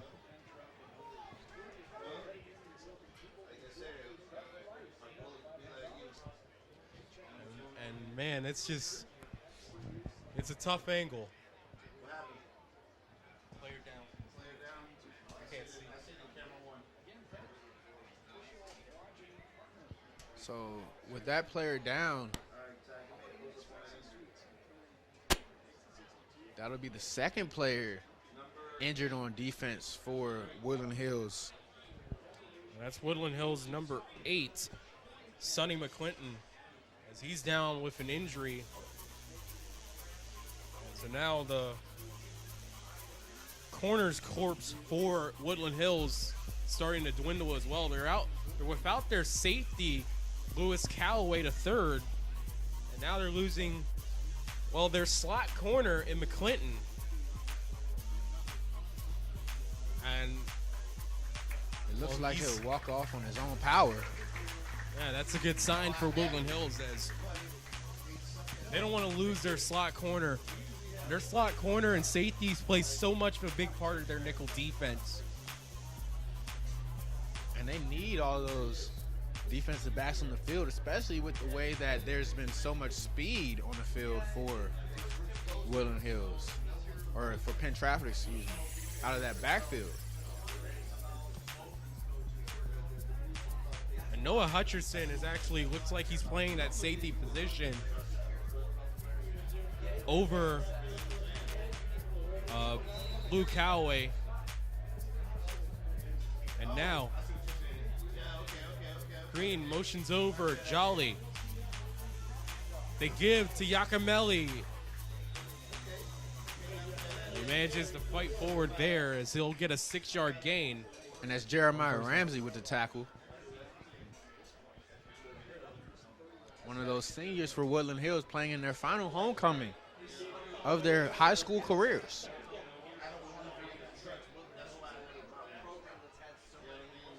So now it's 2nd down and 6. Penn Trafford going empty. Green, QB power up the middle. And looks like he gets a couple on that play, and now it'll be 3rd and short. So 3rd and short, I wouldn't be surprised if the Warriors consider this 4-down territory and try to put this one away late in this third quarter, early in the second half. So 3rd and 2. They go empty. 3 receivers to the left. H-back is one of them. And they give it to Green again, right up the middle. Green fighting forward, 1st down yardage, but there is a flag on the play. So we'll see what this flag is for. But Green showing off that shiftiness once again, just keeping those feet firing until he finds that hole. So they call a holding there, and now they'll go back 10 yards, and that'll make this a more favorable 3rd down situation for the Wolverine defense. And with 4:34 left in this 3rd quarter, they really need to stop right now.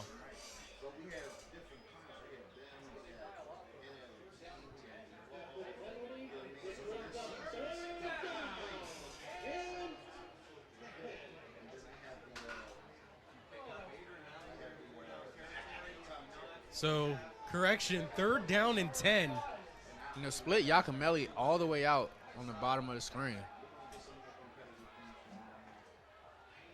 And Green keeps the power there, right up the middle, and this time he is stopped by Drayshawn Sanders, and that'll bring up a 4th down.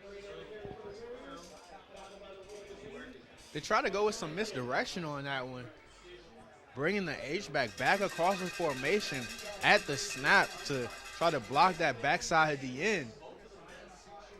But on this time, the Warriors were able to stay home. As it looks like this may be a field goal attempt. Yes, they'll bring out Schlesinger. You know he has the leg for it.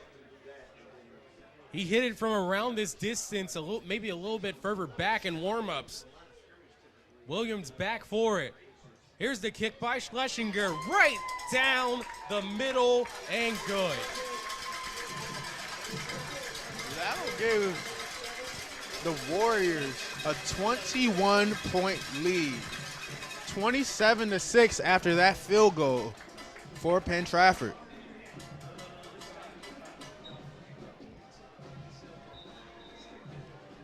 .314 remaining in this 3rd quarter. So Schlesinger good from 37 yards out. 21-point lead, 3:14 left in this 3rd quarter. And the Wolverines, they stopped the touchdown, which is ideal, but still points up on the board. Not what they needed.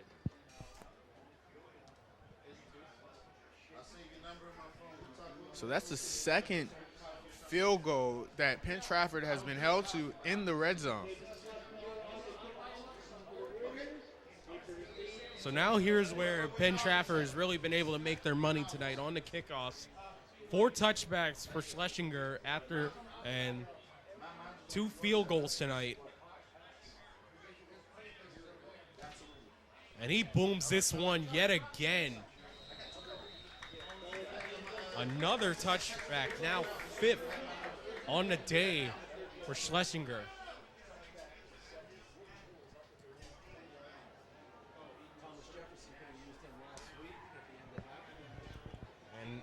And really, if you have to look at the average starting position for the Wolverines, it was up pretty high to begin this game. It's obviously dropped back by a lot. Yeah, they've had one possession start at about the opposing 47, 48-yard line. Then they had another one start at about their own 38. But other than that, it's all been at the 20. Jones right up the middle.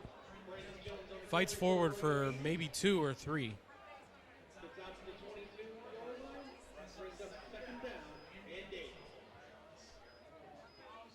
Under 3 minutes remaining in this 3rd quarter. Penn Trafford a 21-point lead, and you have to wonder when you're going to see a little bit more aggression out of the Wolverines. Now they're in true passing territory, maybe even 4-down territory if you want to start it right now. But with 3 safeties back, they have protection back there as they'll roll them out. Pringle spin move, loses the football.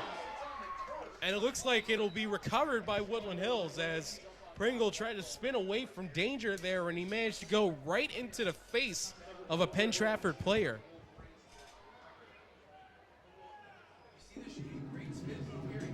And that was number 19 on that one. Jack Jolly making the play, but it looked like he was trying to pitch that one back to the running back like we saw earlier in this game. But that one ended up on the ground. So 3rd and 13. Wolverines in a passing situation. 3 to the left, 1 to the right. Running back to his left. Back goes Pringle. Pringle under pressure. Pringle steps up, fires, completes it to Williams for a first down. A great throw on the run there from Pringle. Able to step up in the pocket, evade the pass rush on that blitz from the linebacker, and get the ball out of his hands to his playmaker. And really, that's the first time you could see that Pringle finally got what he wanted out of those step-ups and moves out of the pocket. He manages to put it right on the numbers of Deontay Williams, and now it's a first down. And a great way to use his legs, because they've been getting pressure on him all evening long. They give it to Jones. Switch from going off right tackle to right guard, and he managed to fight for about 2 yards. But even on that one, the left defensive end, Declan Ochendowski, making his presence known in the backfield. And you can add 1 more yard on. He gets 3 on that, so now it's 2nd and 7. They might have to get a double team on that defensive end on the left side to try to slow down his rush. There's Pringle, another give to Jones, this time going off left side, and he manages to fight forward. And that looks like it'll be maybe a 6-yard gain there as we're under a minute remaining in this third quarter. 27-6 Penn Trafford. A big hit by Dunlap there on that one. He's played outside corner. He's played linebacker a little tonight. He's played safety. He's played slot corner. A Swiss Army knife for that Penn Trafford defense. So 3rd and 1, they give it to Deontay Williams, and he is stopped dead in his tracks. And Colin Green going through the backfield. He probably knew the play. We've seen this numerous times this evening. They've moved Williams into that backfield and given him the ball to go right off tackle. Typically, he's able to make someone miss, but this time, Green able to make the play in the backfield. And this is Green with an E at the end, not Carter Green, the quarterback we've seen for Penn Trafford.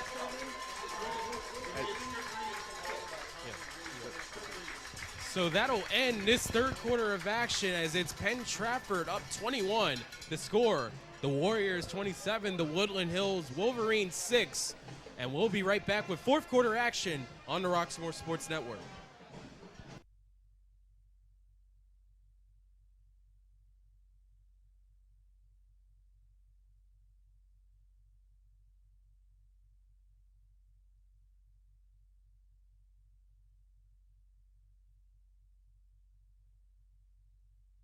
Hello, I'm Lisa Baldwin with RE/MAX Select Realty. My experience and my commitment makes everything I touch turn to sold. Call Lisa Baldwin at 724-933-6300 extension 489 or go to selecthomefinder.com.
check out the next replay of the Season 2 finale of the Rock Comedy Show tomorrow at 9 p.m. And be sure to check out the reunion this Wednesday at 9 p.m. on Roxamore Media and Entertainment YouTube, the Rock Comedy Show Facebook page, Roku TV, Apple TV, Amazon Fire Stick, and Fire TV. Check out some of the best comedians in the world hosting sets right here in Pittsburgh. For more information, go to therockcomedyshow.com. And, of course, the fourth quarter of action on the Roxamore Sports Network is brought to you by Alex Beasley Plumbing. Make things easy, just call Beasley. Where we take the sting out of your plumbing woes, call 412-271-9293 to schedule your appointment. So now 4th and 3 for the Wolverines, and opening up this fourth quarter, it's a very crucial fourth down for them. Shotgun doubles, a little bit off split on both slot sides. Everyone wasn't ready there. Hit, drop, but he gets it out to Jones. Jones jukes for the first down to the 50, to the 40, and he runs out of bounds. But it looks like Pringle is down back in the backfield on that one. You don't want to see that. He's been picking up his play later in this game. So.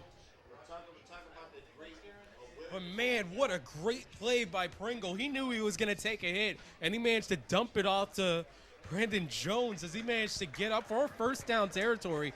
And that really could be a difference, at least if Woodland Hills can, well, get on the board here. And now you have to wonder what they're going to do with their quarterback situation. They could go back to Deontay Williams under center, but they also have Austin Wells, number 16, a junior. Again, so 6 feet, 184, and yes, it does look like it will be Wells, but there was a little bit of a disconnect by the Woodland Hills offensive line, and really, Penn Trafford wasn't ready for it. They give it to Jones up the middle, and he fights forward for 3 on first down. Yeah, but back to that great play by Pringle, the snap was done by everyone but the center, so everyone moved. Everyone stayed still but the center, and it looked like everyone was shocked, but the defense reacted, was right on Pringle. But great ability, great awareness by him to just throw the ball and dump it off to Jones. Would that be considered a trick play, or is it just like something that just happened? I think you just have to call it almost just a great play by Pringle. So here's Wells. Wells evades a defender, and now he is doubled up by 2 Penn Trafford defenders. And you could say right now that's number 17, Conlon Green. And finishing him off right over there is number 22, Garrett Mattis, as they'll team up for the sack. And Wells was able to make the first man miss in the backfield, but at a certain point in time, you just got to throw the ball away when there's a new quarterback. As you see, Pringle checks back into the game. So maybe he lost a little bit of air on that one, but it's good to see Pringle back. As now it's a long 3rd and 18. Can the Wolverines dig right back into the magic pocket? We'll try again. Quick pass screen. Jones up the middle. And this time he's hunted down by Mattis, short of the first down yardage line. Maybe got about halfway there. But I do like that screen to try to slow up that pass rush that's been in Pringle's face all evening. But they do bring the punt team on, so they're going to punt the ball.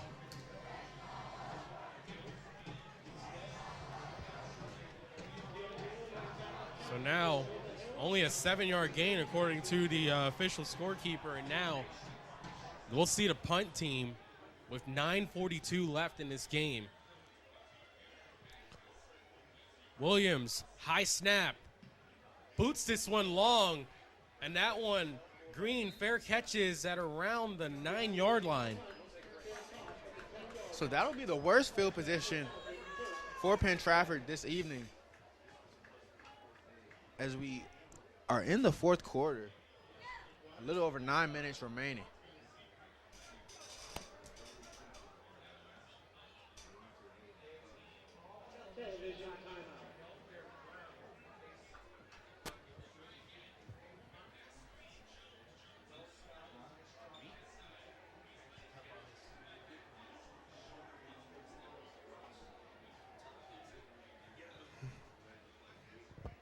So nonetheless, we want to thank the people joining us on all of the Roxamore Sports Network platforms, Facebook, Twitter, YouTube, of course, and also on the Roxamore Events app. And also you can see us on Amazon TV, Amazon Fire Stick, Roku TV, and Apple TV. That's a ton of ways to watch this game.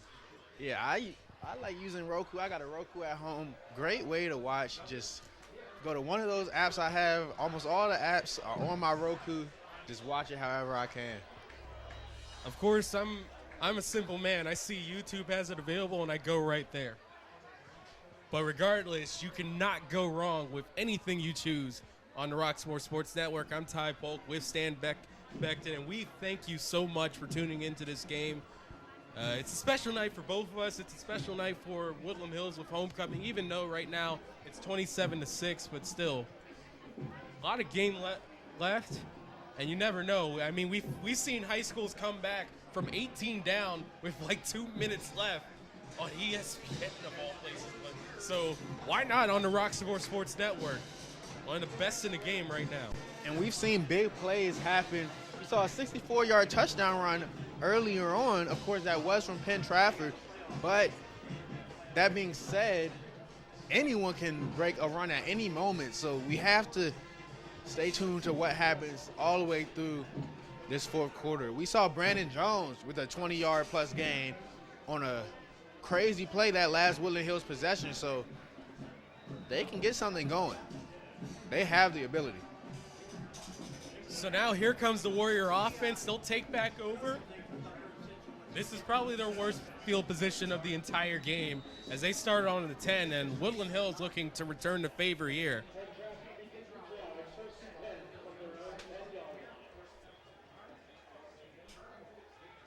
And Woodland Hills will load the box once again, but someone looked like they might have moved early. And here's Giacomelli around the left side, breaks off one tackle, and he's wrestled down by two Woodland Hills defenders, but there is multiple flags out there on the field, and it looks like it was in the backfield area. And that might be a half the distance to the goal on a holding.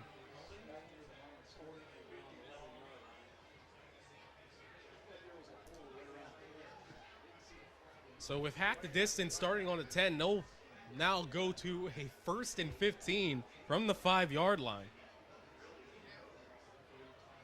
And really primo opportunity for this Woodland Hills defense, though. They have had trouble stopping the funk for Penn Trafford, which has been this run game. And if they can force a 3-and-out here from Penn Trafford, they are in good position to get their best field position of the night after forcing the Warriors to their worst. So now here's Carter Green. Takes off to the right. Green. And he's swallowed up by Deontay Williams as they'll get back maybe a little bit past the original line of scrimmage.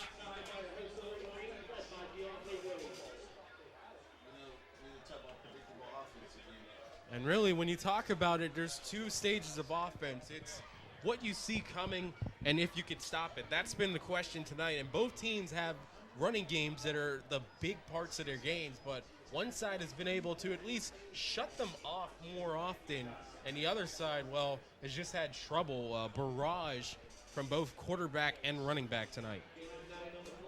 And now Woodland Hills is trying to shut them down by bringing an extra defender in the box, getting rid of that high safety as you see Giacomelli able to get the first down on that one.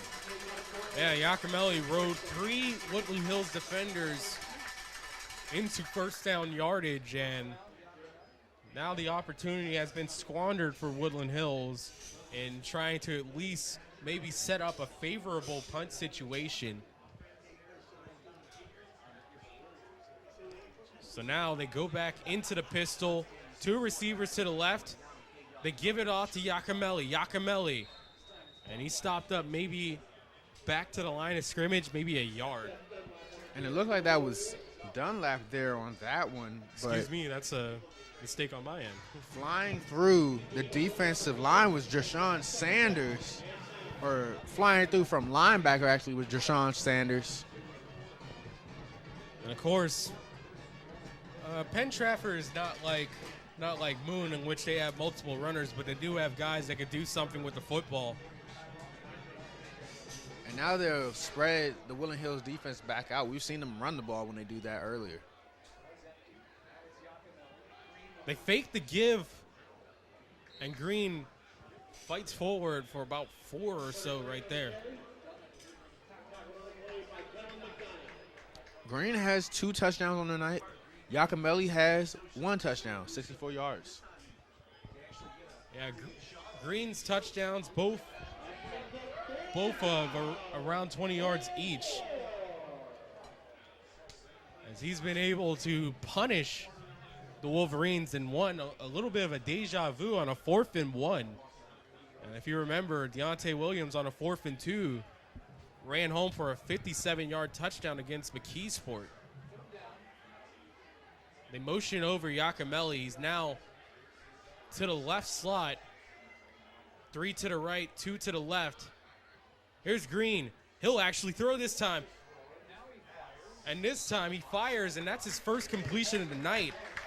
And it looks like the receiver on that one for Penn Trafford almost blocked one of the defenders into the ground, got a pancake block as the route was coming. I don't know if they expected that one to be a pass.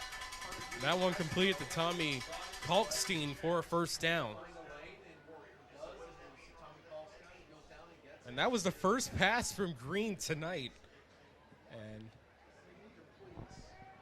And he has shown some ability out there. I mean, he has a pretty good passing completion percentage right now. I mean, 30 for 54, 2 touchdowns, 432 yards on the season. Not a bad day.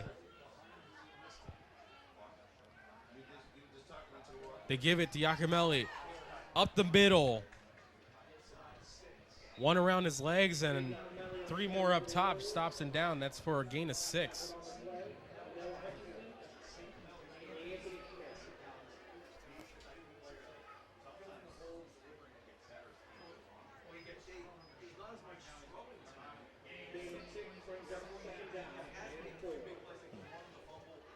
So now 2nd and 4 coming up with 4:57 left in this game, and you can almost say that Penn Trafford at least has iced this one, as this is a hard deficit to come back.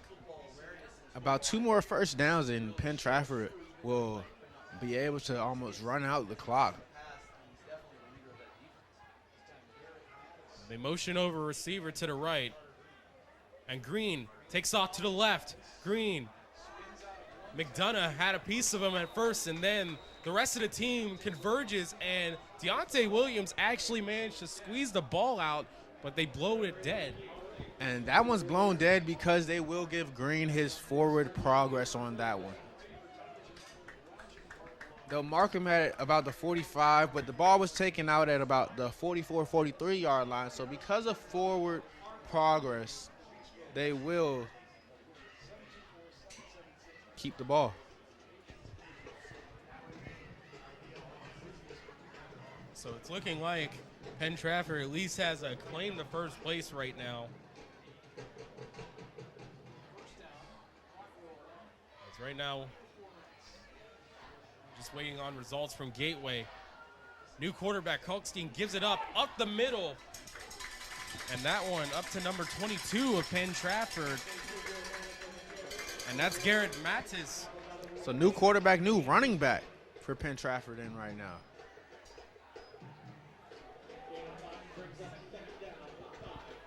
But I do see Yakimelli still on the sideline with his helmet on.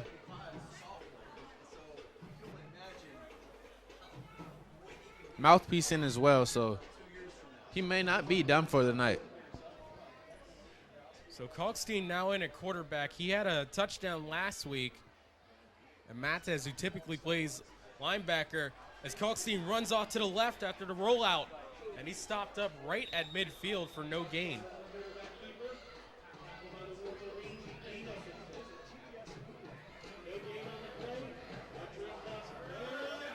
So 3rd and 5 coming up for the Wolverines, but with 2:50 remaining in this game, it looks like that's about all she wrote. Yes, that might be all she wrote if Penn Trafford can get this first down. If not, the Wolverines may be able to get the ball back and add some more points here on their homecoming night.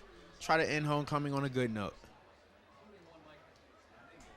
So Kalkstein with Mattis on his right side. They motion over Haynes. They give it to Mattis. And a good tackle there from Edmondson. Yeah. John Edmondson, the left defensive end on the tackle there as Mattis, only picks up a yard. So now it's 4th and 4 as we approach 2 minutes left in this game. And I guess you could just say the player of the game has to be Carter Green. Carter Green has to be the player of the game. He's been able to do it with his legs. Only a handful of pass attempts, nothing through the air for Green, but with his legs, he's truly been the weapon. 2 touchdowns on the night, both in the first half to get themselves the lead. Carter Green has to be the player of the game. So with this, Woodland Hills will drop to 1-5 on the season, losers of 5 straight. And that does not get them off to a good start in conference play. And just a reminder, you gotta try Shelly Pie, the best pizza in Pittsburgh, located at 912 Penn Ave in Turtle Creek. Check out the menu at shellypie.com and place an order by calling 412-646-2560.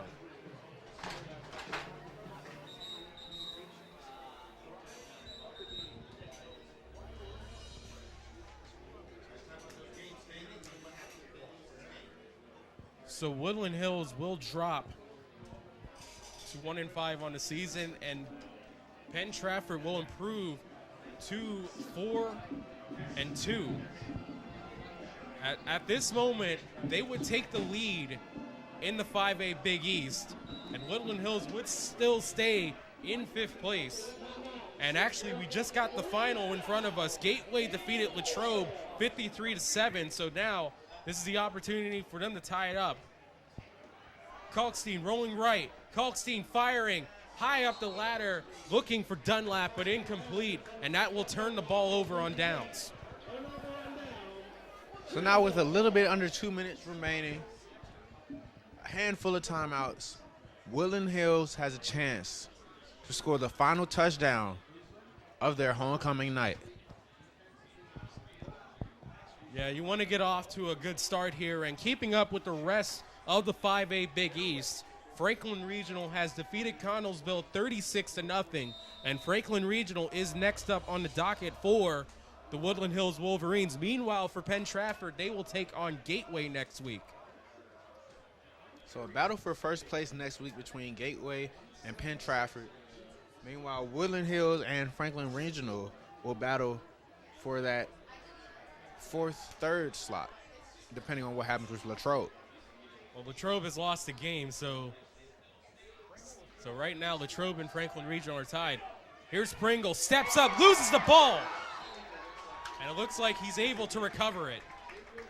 But that pass rush once again, this time from a blitz from number 23, Jacob Haynes.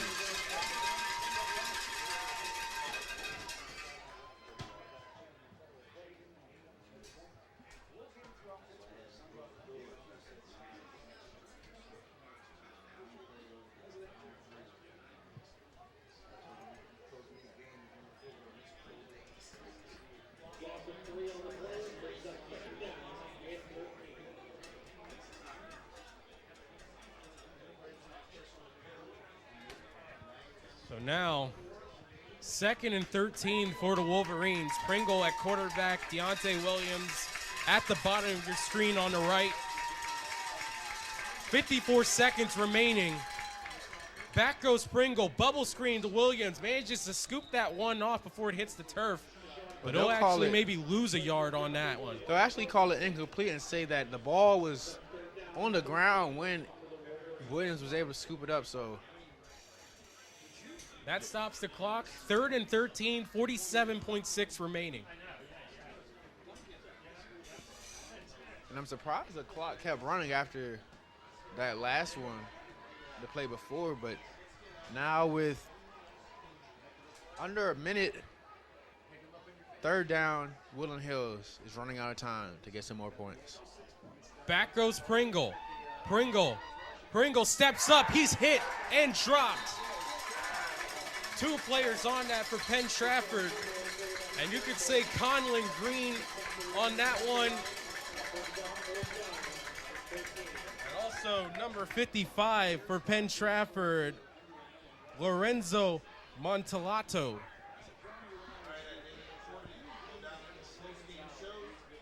So be sure to stick with us for the Roxamore Sports Network post-game show. As we approach under 10 seconds remaining in this game, one last chance for the Wolverines. They go empty.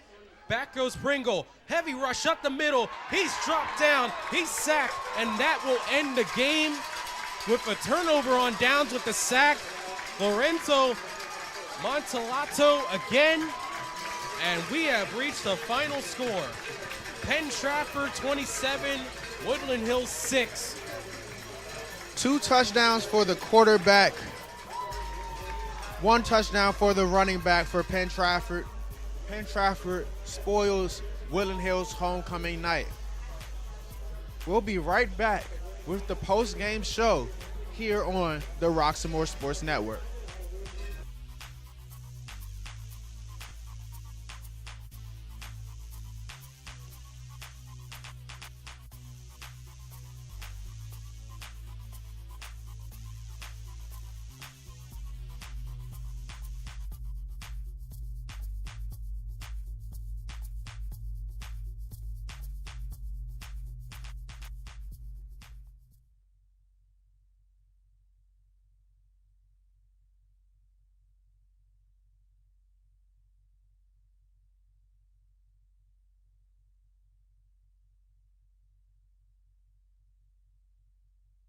Hello, I'm Lisa Baldwin with Remax Select Realty. My experience and my commitment makes everything I touch turn to sold. Call Lisa Baldwin at 724-933-6300 extension 489 or go to selecthomefinder.com.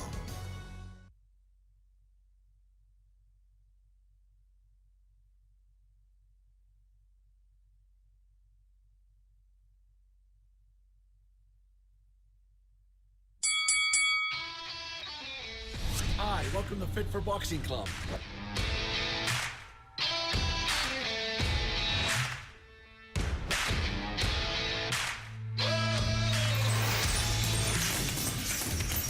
Here at Fit for Boxing, you'll find a fast, fun, and effective workout where you can burn up to 1,000 calories.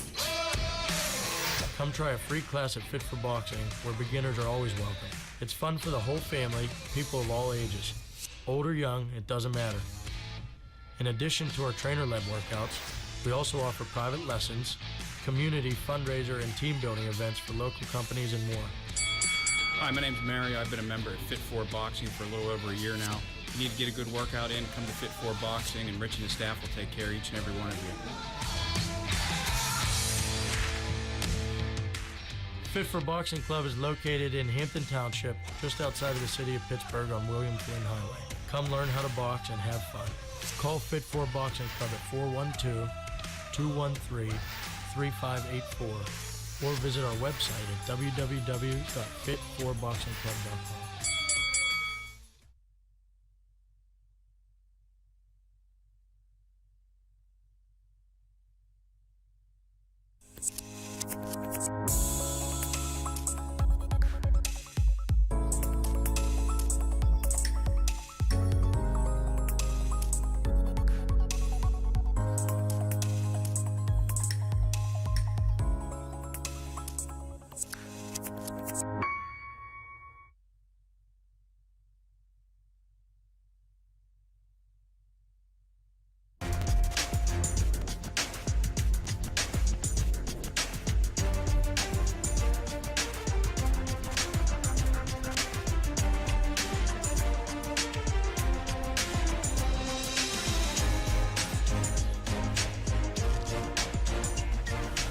Final score, Penn Trafford 27, Woodland Hills 6. And, man, you have to say this right now, a dominant rushing performance by Penn Trafford. 3 touchdowns on the ground, 1 for 64 yards from Cade Yacamelli, and 2 21 and 24-yard runs by John Green were the difference tonight. And Green was able to use his quickness in the backfield and just find the hole. A lot of times they had him lined up in the empty set by himself back there and just had him make something happen back in the backfield. Yeah, and then really one thing, Woodland Hills did have a couple things, at least in the passing game, that they managed to do a few times, but they couldn't string enough positive plays together again on offense, and that really has been the Achilles heel. And finally, the dam is broke for the defense, and that was all the difference tonight. And speaking of defense, we have to acknowledge the pass rush of Penn Trafford, led by Green on the defensive end. He was able to get in the backfield, really limit the time that Pringle had at quarterback and trying to get the ball downfield. Yeah, I mean, every time Pringle managed to step up, he took some heavy shots tonight. And even whenever he stepped up, he paid a price. Like, for example, that spin move that he made, really to get it out to Brandon Jones for a first down on like 4th and 3 or something like that. It was just a valiant effort by Pringle, but that just wasn't enough tonight. In Woodland Hills, they couldn't get enough runs together, and it's really where they miss Eris Siebels, as he's their big game threat out there, and he bust open a 57-yard run against Penn Hills, and they, again, really could have used a little bit more help on offense tonight. Yeah, a little bit more help on offense would have gone a long way for the Wolverines here on their homecoming night, as they now fall to 1-5 on the season, and they'll be in the 5th place spot in the Big East Conference. Yeah, meanwhile, just about everyone else in the conference moves up. Gateway wins their game, they go to 4-2. Penn Trafford wins this game, they go to 4-2. Latrobe drops down to 2-4, and Franklin Regional goes to 2-4, and that's the next opponent for the Wolverines. They won 36-0 tonight, so it's another tough game for them in this 5A contest. Again, Woodland Hills has 3 shots to get wins. That's all they need to be able to call themselves in the playoffs again for the 2nd year in a row. But right now, it's just looking like it's tough sledding for the entire team.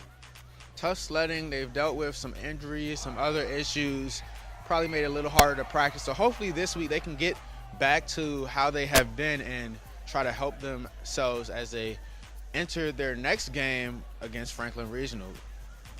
Yeah, and we'll have that game from Franklin Regional, 6:45 or so start for the pregame show. Game starts at 7. Be sure to check us out on the Roxamore Sports Network. And right now, of course, my microphone has died during this broadcast right now, but still, remember, 6:45 start for the Wolverines against the Panthers from Franklin Regional next week. And you'll be able to also see us hopefully out there again. Stan, I enjoyed our time out here tonight. This is the first high school football game I called. I don't know about you. Yeah, it was a great time out here, especially given the homecoming atmosphere for Woodland Hills. So although the home team was unable to win, they did make it very hospitable.